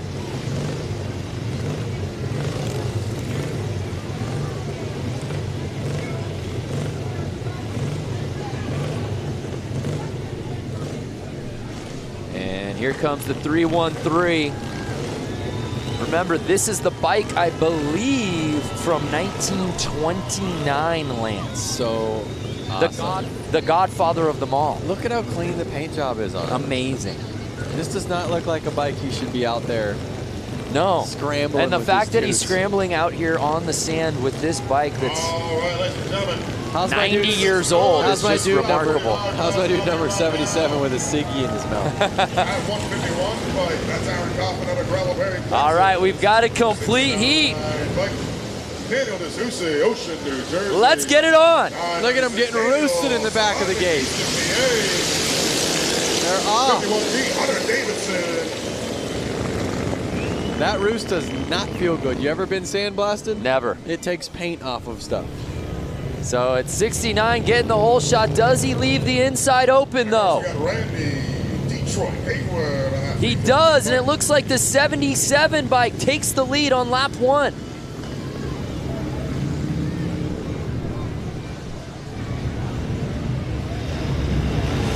That looks like fun. 77 bike, no surprise in the lead. Looks over his shoulder. That's cold. 77 say, come on, give me your best. Then come on, I got a ciggy in my mouth. I'm a ripping. Give me something to work with. It's golden hour out here at Bradford Beach. We have so many 313 fans out there. Bumping up the rear of that 29 Harley-Davidson. I mean, this is just, by the way, professional athleticism at its finest with the ciggy in the mouth. Notice how the number 77 is leaning that bike into the corner, foot out, dragging. That's the stuff that looks fun. Watch him, put his foot out, he's dragging. Look how much he leans that bike over. Look at that thing. Look at that lean. Committed, so committed. And again, he keeps turning over the shoulder, waiting for somebody to come chase. Can the 69 bike catch him? Look at that. His bike's starting to smoke though. Was it smoking like that when he started? Yeah. And I don't think it's the cigarette. No. Ladies and gentlemen, your winner of that heat, number 77, Josh Cone. Josh Cone. What a great race. Uh-oh. Bike might have broken. Well, it picked the perfect time to do it. And the TROG 45 main. Love seeing these stories, by the way, from all y'all talking about how you first came across your first bike. Keep them coming. We're going to bring these guys back around. We're going to run them again in the reverse order that they finished. Well, he might have a leaky valve or something right now. Is he looking over his shoulder to try to, you know, say hi or kind of show off? What do you think? That's what I'm trying to make a point of. He keeps looking over. Give a round of applause. I think he's encouraging his fellow riders, hey, come catch up. Does he have a knife on the side? This guy is a savage. Wow. Knife. He's holstering a knife, smoking a cigarette. Doing donuts. Doing donuts after the win. Life is good for 77. My boy Josh out there. Look at the smiles after the race. Look at that. Everyone's smiling. Less cell phones out, more smiles. Yeah.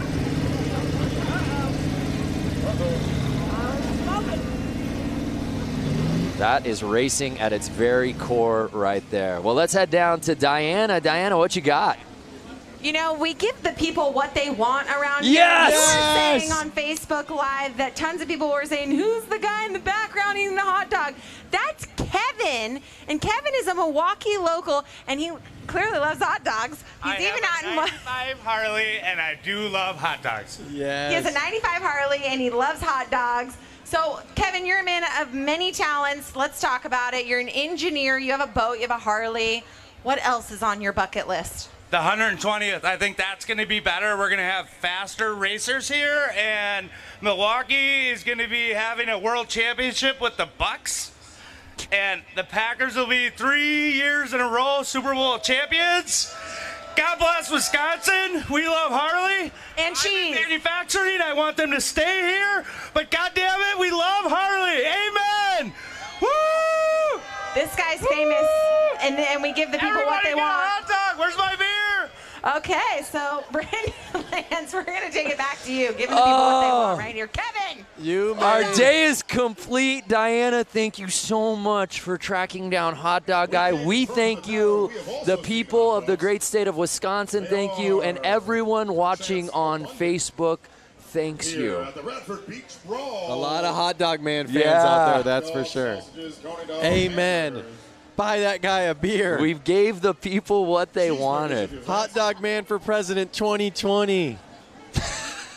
For those of you just viewing right now. Yeah, going, what, why, how, where? Earlier, Diana Dahlgren was interviewing somebody out there in the infield, and that fine gentleman just walked up behind him and just unloaded on a hot dog on camera and really stole the scene. And Lance and I, to be quite candid, we haven't been the same since. No, we pulled our phones out, taking photos of it. It was definitely a highlight of the day. Well, Diana, of course, is busy on top of doing the sidelines here today. She also catching up with the fans. She caught up with some a little earlier today and asked that philosophical question: what does it mean to be a biker? Here at the Harley-Davidson Museum, it's a constant festival, a revolving door of thousands of people who share a common passion and a common philosophy. I'm sure you get the same answer from everybody. Freedom, you're out there in the air. I mean, there's nothing inhibiting you, or you can feel the road, you can feel the wind. To be a biker, you have to be resilient and willing to be flexible. You have to have a sense of adventure to be able to enjoy Harleys like you're supposed to. To be a biker, you have to be free. It gives you the freedom to go out and do the things you want to do. Something you really have to do. It's not something you can explain, really. It's a part of just the whole camaraderie, the family. You get on one, you kind of forget what your problems are, you forget what you've done all day. It's just a matter of realizing what you've got and enjoying it. To be a biker, you have to be someone who loves to ride. I mean, that's the reason we do it. Something just kind of hits you here. It's just the rumble. I just love it. I get tears in my eyes thinking about this one. It's a way of life. It's something I've been doing for 52 years. And once you get on a bike, it's so free. It's just a freedom that it's hard to describe unless you do it. I'll never forget the first time I got to ride. It was on the back of my dad's bike, and it was indescribable. Luckily, some of my friends are able to put it into words.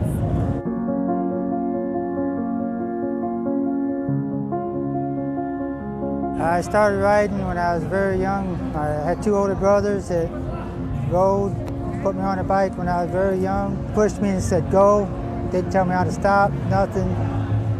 And ever since then, I've been hooked. I started riding 30 years ago. My first Harley was a Deuce, 2001. And well, it was a dream became true when I was so young. I've been a Harley since 12 years. And I fell in love with Harleys. And I've been riding since the day I turned 16. I had a little Honda 150 delivered, and I've never been off of it. I've always liked motorcycles. I had the fear of them. And my wife says, why don't you take a class and see if you like it? That's all it took, 1995. I didn't ride as an adult until I was about 40. And but I just kind of heard the call of the road, haven't looked back since. I love it. Heard the call. You heard so many of those fans outside the museum talk about freedom. That seems to be a word that is used over and over again when it comes to riding motorcycles. Well, you hear those stories, and really all of those stories kind of hit home, I think, with anyone who rides. You know, there's something that came out of every one of those mouths that makes, you know, there's something for me about that. So, We're all riders at heart. Whether you ride every single day, whether you ride twice a year, whether you have 10 bikes, We're also up here with Willie G. Willie it's G, great we have to the be honor a of having rider. him at our Race of Gentlemen all the time. Well, there you see the thank shot. You so much for having Just us be a part of this gorgeous great setting for these 150th races anniversary. out here You're having fun today out here today, and thank you again. at the Bradford Beach Brawl. We move on. These are more riders from, I'm being told, our Hollywood class. I don't know how complete this heat will be, Lance.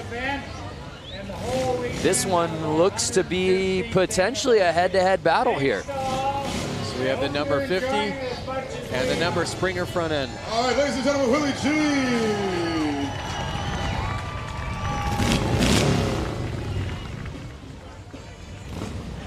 So that 50 bike has had no problem with this course out here today.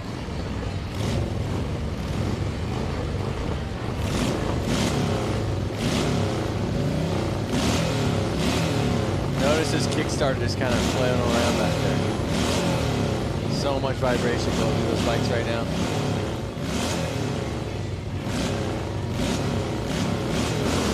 And they're off.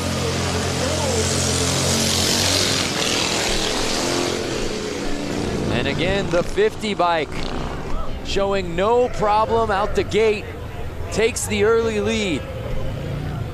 Is 50 gonna do it again? Yeah, let's find out. He's leaving the inside open. Number 39. But no, 50 around that turn is able to maintain the lead. There may be no looking back for him now. The Hollywood 80 exhibition race. Look at him roosting.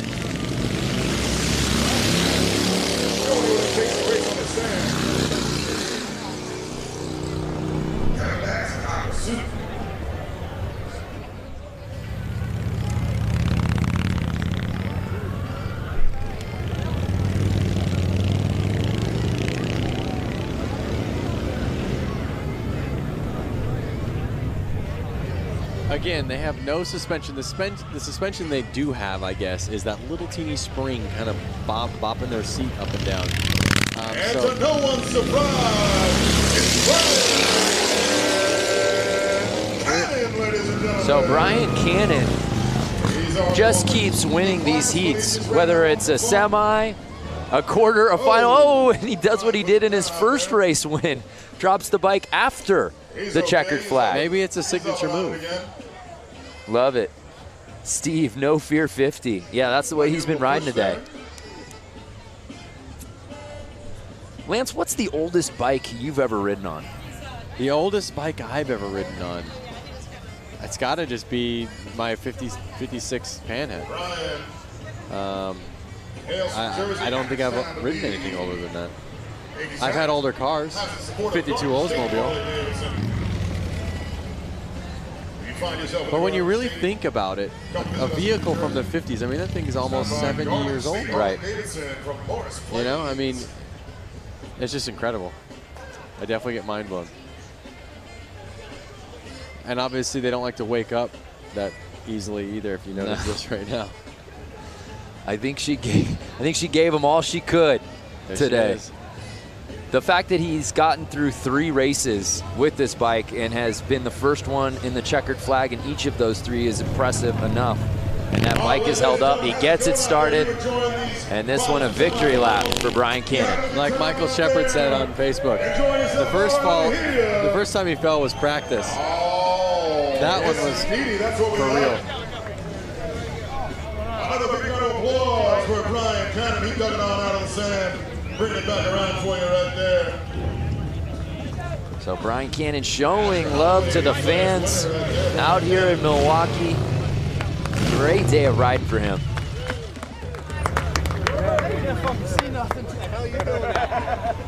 I was trying to go real fast into the turn and then break the downshift. It's the Harley-Davidson 115th anniversary celebration. We had Flat Out Friday last night in downtown Milwaukee. We had a hill climb at a small ski resort earlier today, and we wrap up the weekend contests out here at beautiful Bradford Beach.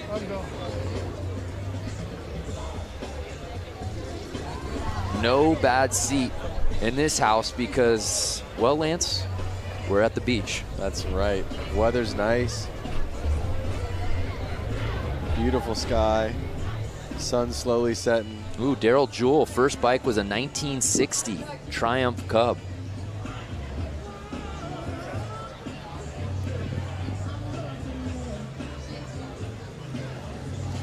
So the sun is setting on a gorgeous day out here on the water. Weather has been perfect.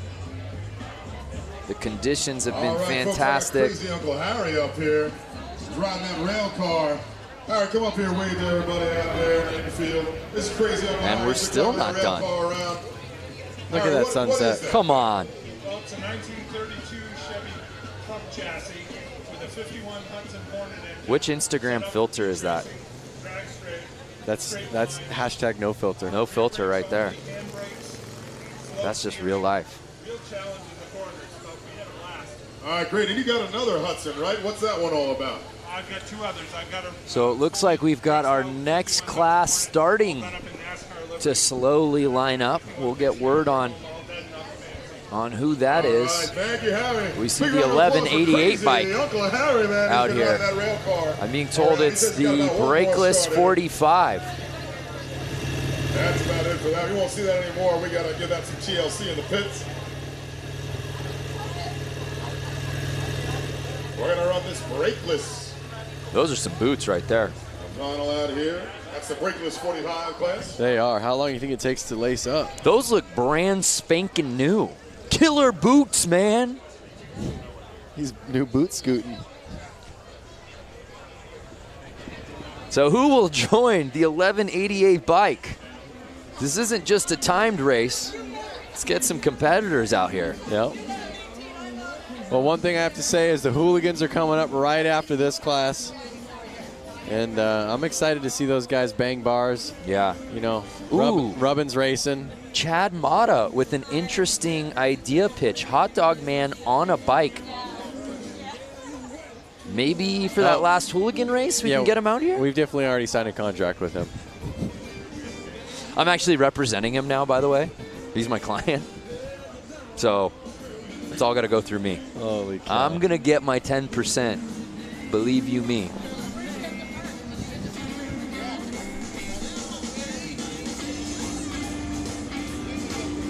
I know you come out here quite a bit for various things, being an ambassador as you have been for Harley-Davidson for a long time. If you could just talk about the power of this city. Obviously, Harley-Davidson really runs through the blood of Milwaukee, but man, it's really on display this weekend. It really is. I mean, you can see, you know, freeway overpasses where there's sculptures on them, and it's a guy riding a Harley. All through town, there's Harley-David memorabilia, whether it's inside bars, inside restaurants. Everything kind of goes back to Harley-Davidson. It's really something, and the reason why I'm such a fan of Harleys is it's such an American icon, and it's so cool that it hasn't moved cities. It's been here the whole time. They just stay true to the brand. And we have another competitor. I don't see a plate there. Hey, Germany represented. I told you they came from far and wide. I don't know that he rode from Germany, though. Well, maybe he like rode his bike onto a cruise ship, sat on it Sat the whole on the way bike here. the entire trip. Yep. Plausible.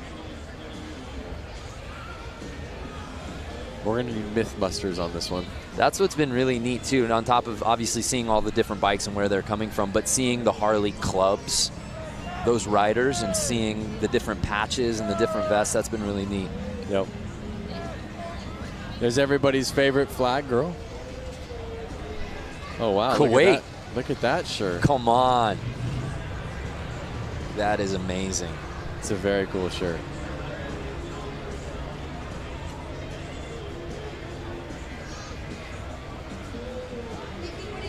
Charleston, South Carolina represent. And as we're taking a tour of different fans watching here in attendance from different places, again, let's reset the question on Facebook. Where are you people watching from? Hey, Sturgis, you were just there. I was just there at the 2018 78th, just like that Did guy's you shirt. get that frayed sleeveless shirt while you were there. I did not. That's your look, though. Or you only do that with the jean shorts. Yeah. You don't do that with the tops. The jorts. That's right. The jorts. Yeah. Coleman Warner, CCR playing in the background. That's right. Very astute. Well, let's head down to Diana Dahlgren. Diana, what's the vibe like down there right now? I am standing here with a hooligan, Benny Carlson, and you know what? We know him because, put your arms out. We got to show, there we go. We know him because this flair that he always has coming off of all of his jerseys. Very well known. We've seen you at X Games, avid flat track for hooligans. Talk about your experience. It's been good. You know, we started doing it on a road race bike, actually, and then we finally built a Sportster this year. So this is our first full season riding the Hooligan Series. So we've been doing quite a bit. Went to Sturgis. We had good results out there, and we're having a lot of fun out here. You know, last night I saw you get out there super quick on the indoor flat track when they had an oil spill. One of the guys' brake rods put oil all over the track. You were quick to get out there, give a helping hand. Is that the kind of camaraderie that happens in this community? Yeah, that's what's fun. You know, back when we were pro racing every weekend, it's kind of a cutthroat deal. So when you're talking with the hooligan guys, it's one big community, especially all the guys from Milwaukee. We got a slew of guys that are fast that are going to run up front here again in the main event. And we're out here together as a community, and that's what it's all about. Benny Carlson, please let everyone know the dealership that's supporting you. Yeah, I tell you what, you know, when the phone rings and Joe and Wayne help call from Suburban Motors Harley-Davidson up there in Thiensville, great dealership. They've been putting me on fast Harleys for a long time, so I can't say enough. Thanks. All righty, Benny Carlson, guys, we're going to go racing. Let's do this. All right, folks, we got this brakeless funnel out here.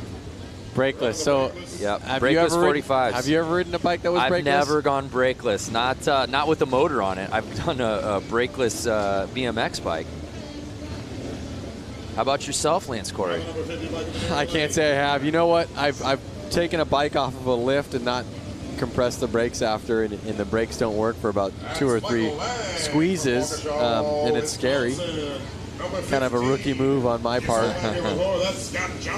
These kits are awesome, by the way. Look at these the sweaters. That green and gold is really clean, kind of Packers-esque out here. And it's 15 with the lead, Johnson. And Detroit, Randy Hayward. Johnson, I believe, took it away in the last one. Am I correct? That is correct, sir. Yep. Building a really nice lead as he's hugging the outside. Got it squirrely there for a second. This is the main that Warren was involved in. That's right. He went up and over that berm.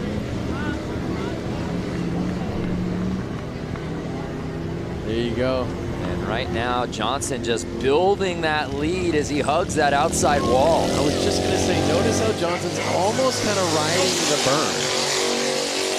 Listen to his bike rip by.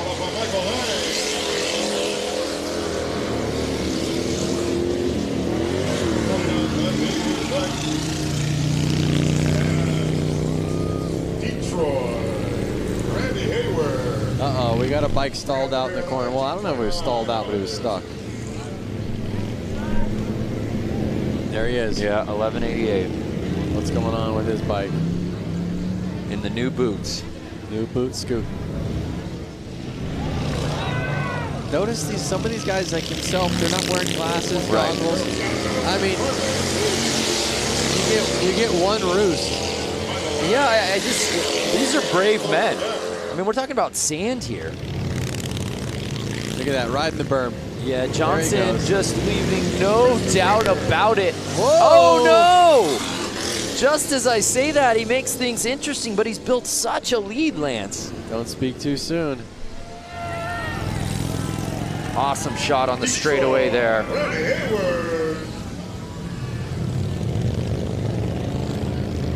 Look at that. Wide open for the checkered. On the gas. Epic.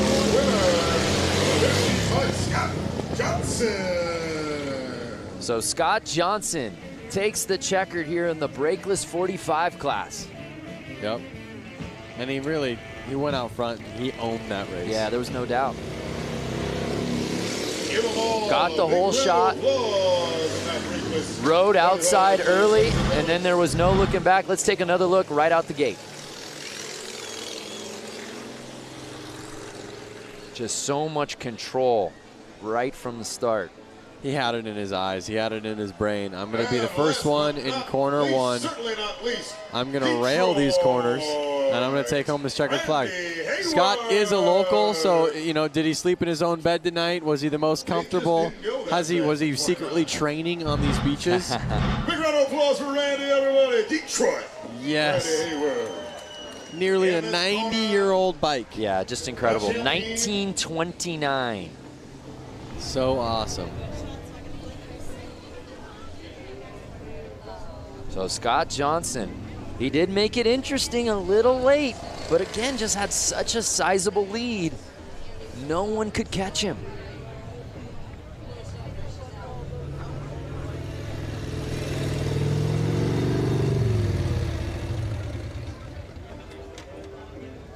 I mean, it's so cool to see everybody out there with Harley-Davidson shirts on. You know, I mean, it just shows you that Harley means that much to them. Yeah. You know, it's like all of these people out there, they have any shirt that they can wear, any shirt they want to wear. They want to wear a Harley-Davidson shirt.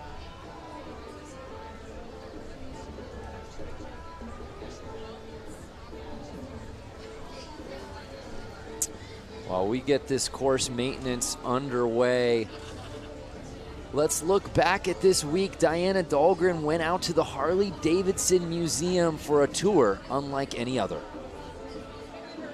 All right, ladies and gentlemen. Years ago, two friends, William and Arthur, came together to create Harley-Davidson. We are going to show you a little bit of the history, culture, and most importantly, the bikes here at the Harley-Davidson Museum.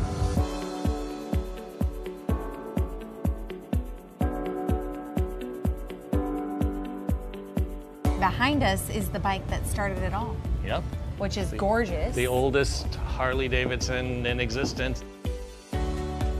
Both Bill Harley and Arthur Davidson were really avid bicyclists, and Bill Harley actually worked for a bicycle company here in Milwaukee, and their first project was to build a motor to literally put in a bicycle. You can see how they kind of shaped the frame so that it would embrace the engine, and that kind of set the standard for what we still do now. Can I write it out of here? Well, first of all, you'd have to guess it up. This is actually dated July 20th, 1901. This is original. So this is the original drawing from Bill Harley And for, where did you recover? for How a did bicycle. you recover this? The Harley family saved it.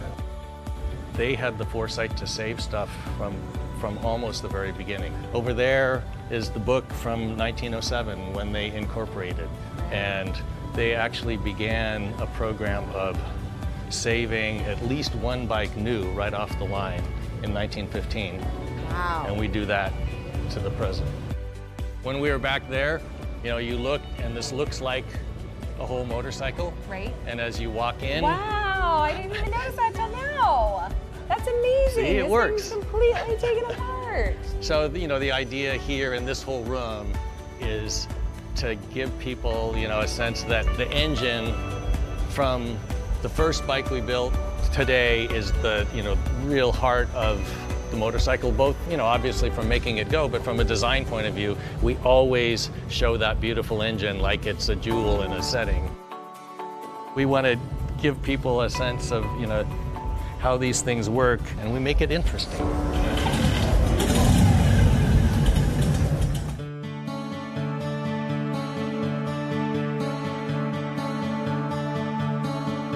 By 1920, we were the largest motorcycle company in the world and sold over 28,000. In those early decades, there were dozens, we think as many as 60 different American motorcycle companies. By the time we came out of the Depression, there were only 2 companies left. You know, the major turning point was World War II. Over the course of World War II, we made almost 90,000 military bikes. What kind of jobs in the military were Harleys actually assigned to? They were mostly, they called them dispatch riders. Okay. So they were taking messages from one place to another. Our story weaves in and out of the story of American history. This is the bike that this badass cyborg Arnold has to ride. Schwarzenegger. The real Captain America in the comic book, he rides a WLA. Right. The original didn't come with flamethrowers and stuff like rocket launchers. Like the Terminator, one thing that's great is it's kind of, you know, it's not just like a car, it's a character. So Jim, we've walked around. There's a lot of stuff in this museum. Yeah. When you think about motorcycling, it's not just the bike, it's the black leather jacket, all the uniforms, and then all the things that people do to add to their bikes. So we've got, you know, just an incredible array of things to help tell the story. What do you hope each person that sets foot through this door gets? If you come into this place and you're a Harley-Davidson enthusiast, we're gonna stoke that passion further. If you got dragged along by somebody and you don't think you're gonna like it, you're gonna leave thinking, you know, that was actually interesting and I've never really thought much about motorcycling, but that's an interesting subject. There's something for everyone here at the Harley-Davidson Museum, that's for sure. That's the goal. Such an incredible experience. We encourage anybody out here that hasn't gone to the museum, I don't know why you wouldn't. Go there now. If you're thinking about, hey, I'd like to go see it, maybe do it. Go. You will not be disappointed. Hey, we've still got a couple more races to go out here, Lance. Up next, the Hooligan Main. I know this is one that the fans out here at Bradford Beach very excited about. That is for sure. These bikes have a lot more power than the other bikes you've been seeing out there. They're a little bit easier to handle. They have proper hand clutch, foot brake, foot shifting. So they are going to get a little bit higher speeds, and you're going to see these guys go wild. Well, let's go down to Diana as we continue to see the course maintenance happening. Diana, what you got? Yeah, I'm standing here with Scott Johnson. He just took the win on that last race. Congratulations, not only taking the win there, but earlier this evening. I mean, you're just dominating tonight. Thanks, I'm having a really great night. It's a really amazing track. How is the course, being that this is the first time this has been done in over 100 years? It's awesome. I mean, you couldn't really ask for anything better. It's like riding motorcycles on the beach in an oval, flat track style. They've been doing a great job preparing the track. Everybody out here has been awesome. It's nothing couldn't be better. That's amazing. Okay, so we got to talk about your crew because they were all yelling at us as we were coming out here. Let's send them a little love. Yeah, I'd like to thank my best friend, Junior's Cycle Products, Warren Heyer. He's like one set up my bike and always works on it. And my buddy Kendall, he does great paint and he's a really good mechanic. My buddy Jeremiah, who's in town to help out, and of course Harley-Davidson for throwing this amazing event. Yeah, Harley-Davidson. This is just this is epic. I mean, I hope people understand how completely epic this is. This just is blowing my mind every time I come out here and look at it, and that's happened 20 times today. So. That's right, completely epic. Doesn't even describe how amazing this experience is to be on Bradford Beach. I mean, like I said, over 100 years since the last race was contended here. So guys, we're gonna get ready for the Hooligan as soon as they get done doing this track. Are you ready to race? Yeah, absolutely. Scott Johnson. All right. Scott Johnson, by the way, if I'm giving out an MVP award out here for the Beach Brawl, I think it's Scott Johnson. He's had himself a day. Yep, and look at it. He's just like calm and collective over there. Here's a crazy idea. What if instead of just, you know, softening out this course, what if the rollers there you see behind the water truck, what if those guys went head-to-head and raced this course? We had a couple people on Facebook asking for that. I have no idea what the top speed is. I feel like they're going as fast as they can go. Would it be dangerous if they accidentally went off the course? Yeah, absolutely it would be, but that's part of the appeal, I suppose. Okay. So that way there's never really a course when they go racing, let me know so I can get as far away from this as I can. No, you're calling it, my friend.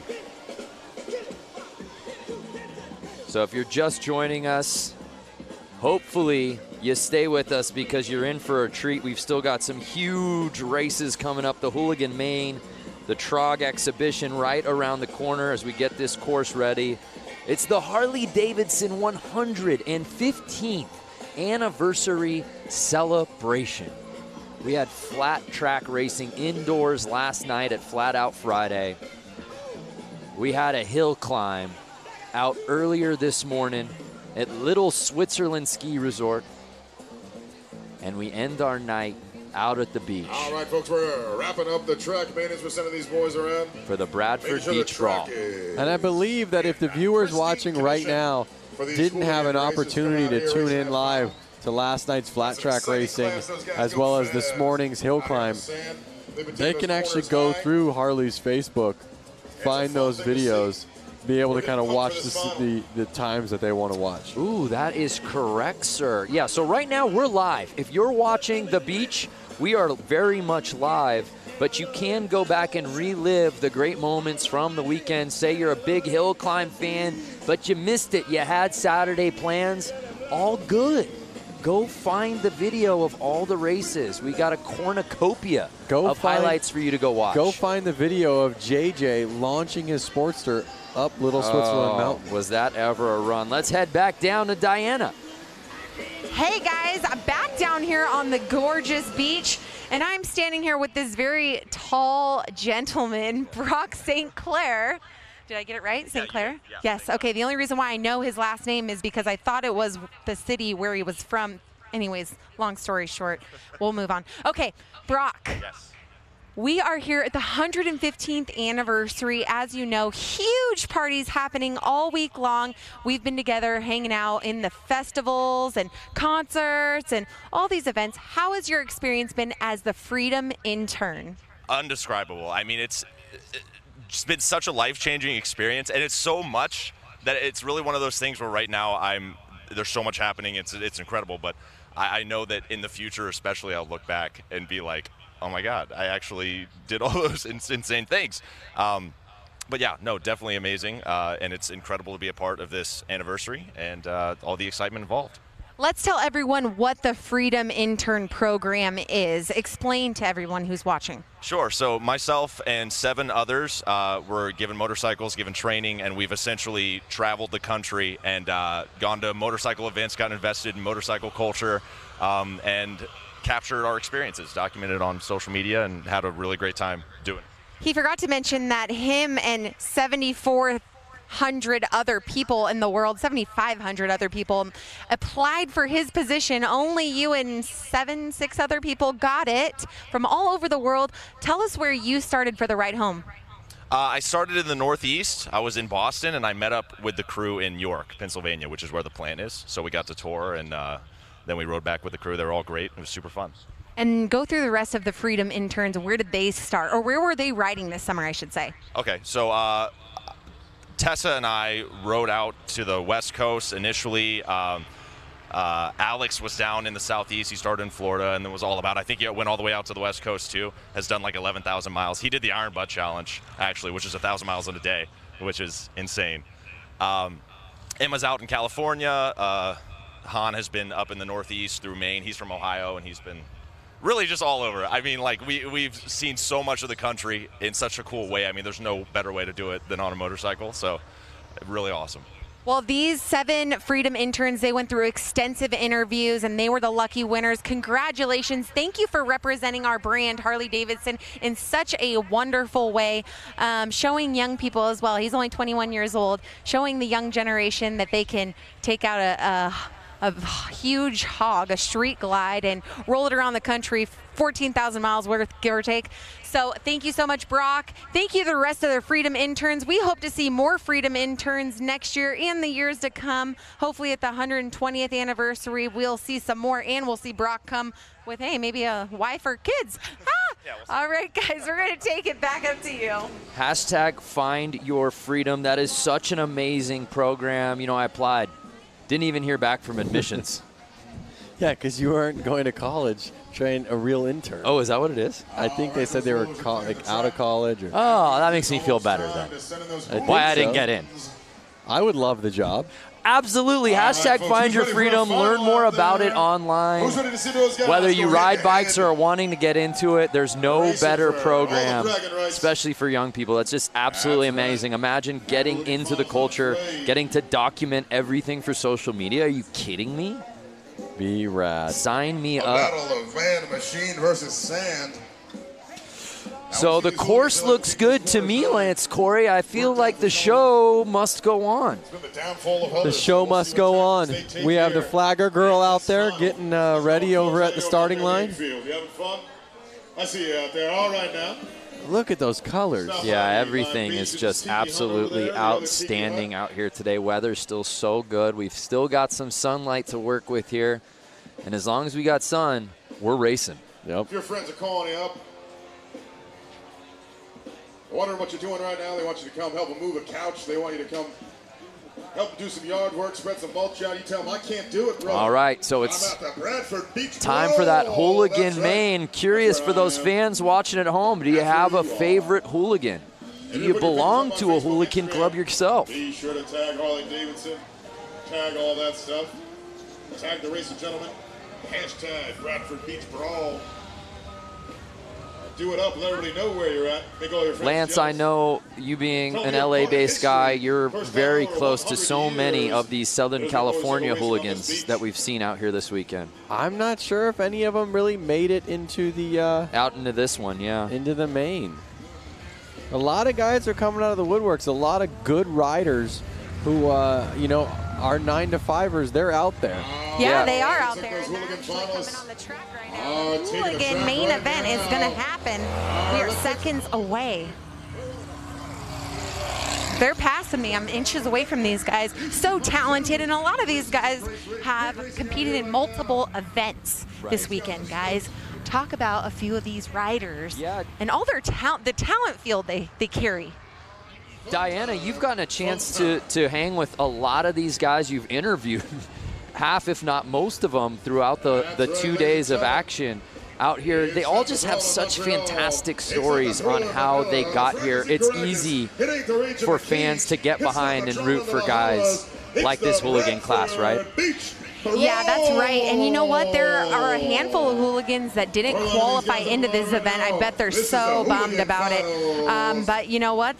Like we saw, racing is racing. JJ Flaherty going down in the shaded area, you know, with one hand off the wheel bars. Anything can happen in racing. And that's the coolest part about it, is it always a surprise. It is always a surprise. So there you see the format for tonight's main.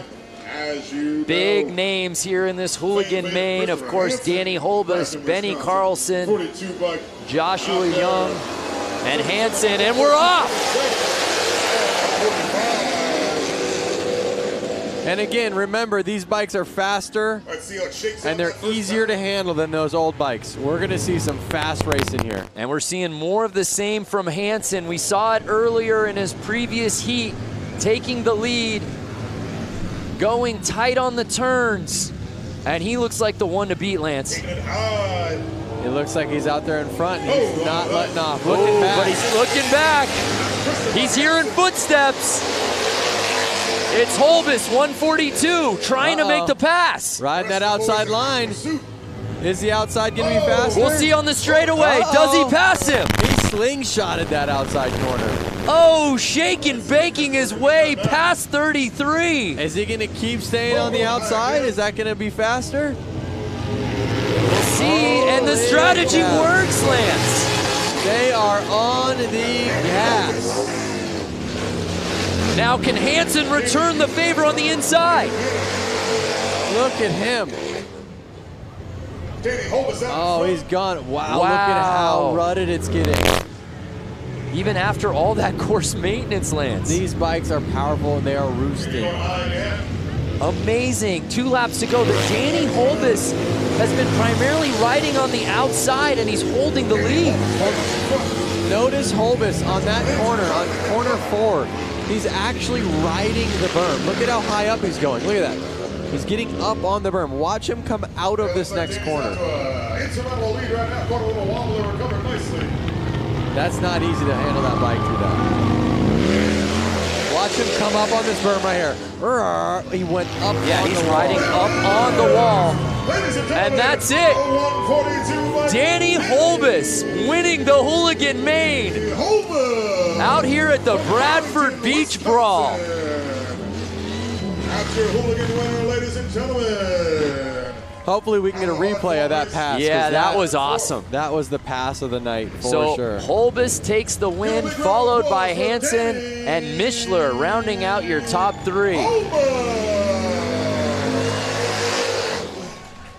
I hope you guys can hear that, those engines ripping by our booth. And again, it was Hansen taking the early lead, had the whole shot, was riding the inside, couldn't ask for much more, but then you just see 142 Holbus zooming around that corner and on the straightaway, and there was no looking back, Lance. Yep, it was that slingshot effect. Look at these ruts, just squirrely. A well-deserved victory lap.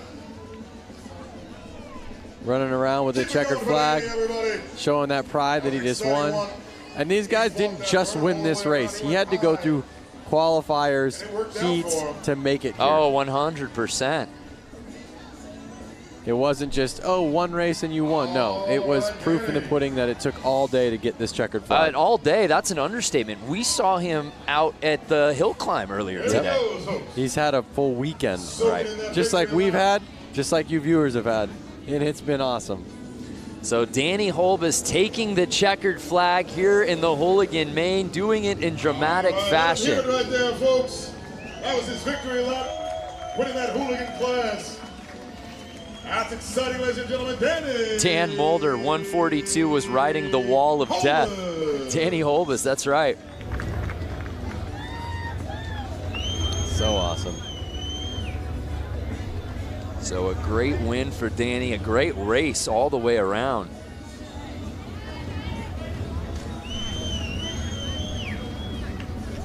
Sometimes you wanted to sit here in silence, just staring at it like in awe. Should we just not talk for the rest of the show?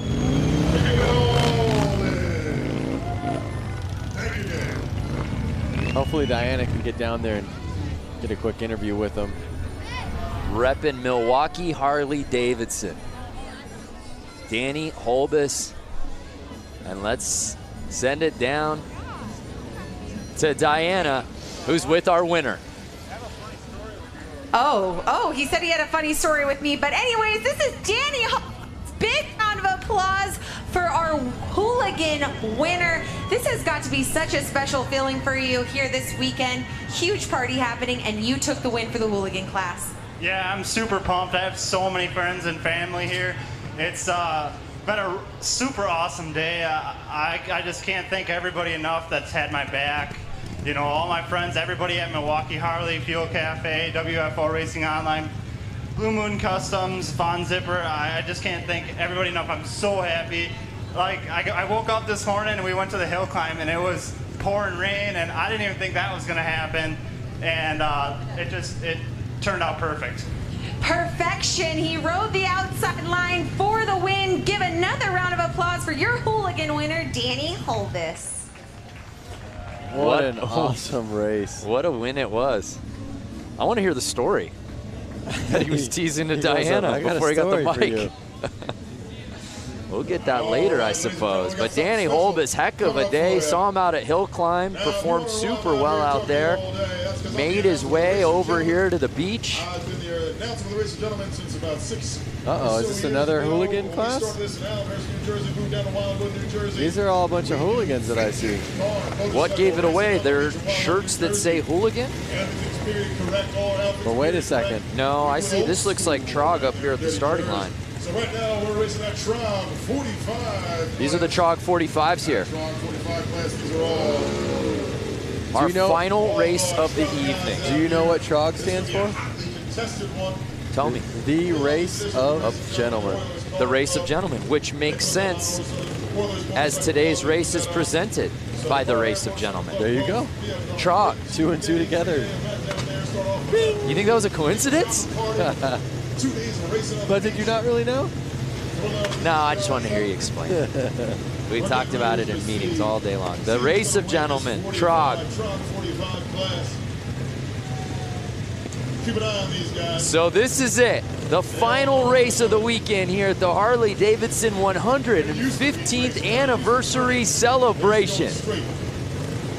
These guys are about to give it all they got. In the finals of the TROG 45 class. Checkered flag girl looking at them, making sure they're all ready to go. And they're off! 6 bikes, our final race, oh no!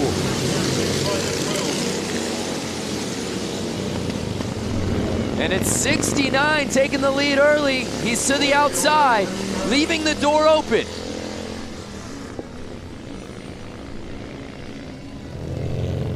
There they are again. Compared to the hooligans, these bikes are a lot harder to ride. Yeah. No hand controls, and not as good of suspension. A little bit slower engines. So these guys are wrestling. I'm hearing all the cons. How about the pros, Lance? The pros is the fact that they're riding bikes that are 50, 60, 70 years old, and they're keeping the dream alive. You know. So it's the bike 69 with a sizable lead. Something is really going to have to go south for him to lose this thing. Oh, Detroit, right here. Pushing that 29 Harley-Davidson to the max. So we're in the midst of the race of gentlemen. The 69 gives a look back. It's our final race of the evening. On the gas, their hands got to be tired, their arms, their forearms got to be tired. One more flag. Final lap of the weekend. These guys are going to lay it all out on the line right here, right now. Trying to chase him down. Uh-oh, making it interesting. They're getting tired, the track's getting rough. Currently in third. Can they keep it together? And Detroit, Randy Hayward. He's cruising now, Lance. Yeah, he's exhausted. You can tell these guys are beat. And there it is, the checkered flag of the night. 2018 races are in the books.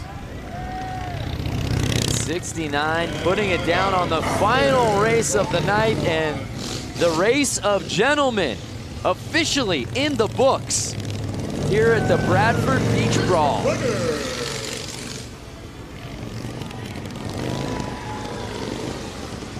Harley-Davidson. Man, I could just watch this shot over and over again. Oh yeah.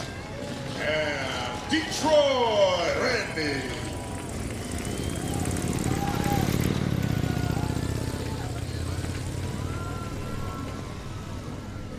Look at that city. City of Harley-Davidson.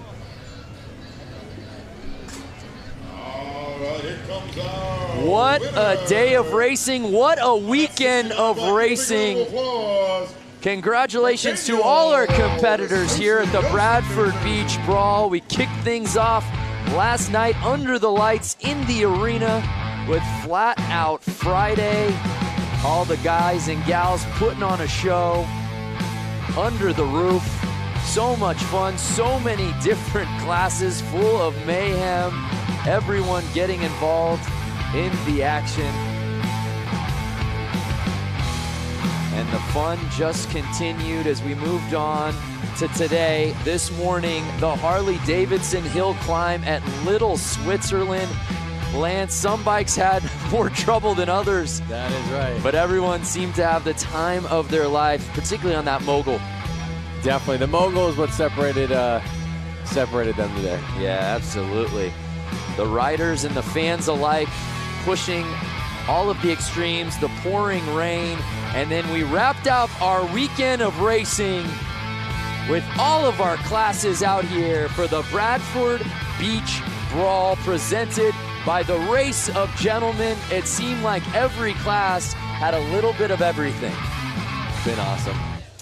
What a weekend of racing. Thanks so much for watching the 115th anniversary Harley-Davidson celebration.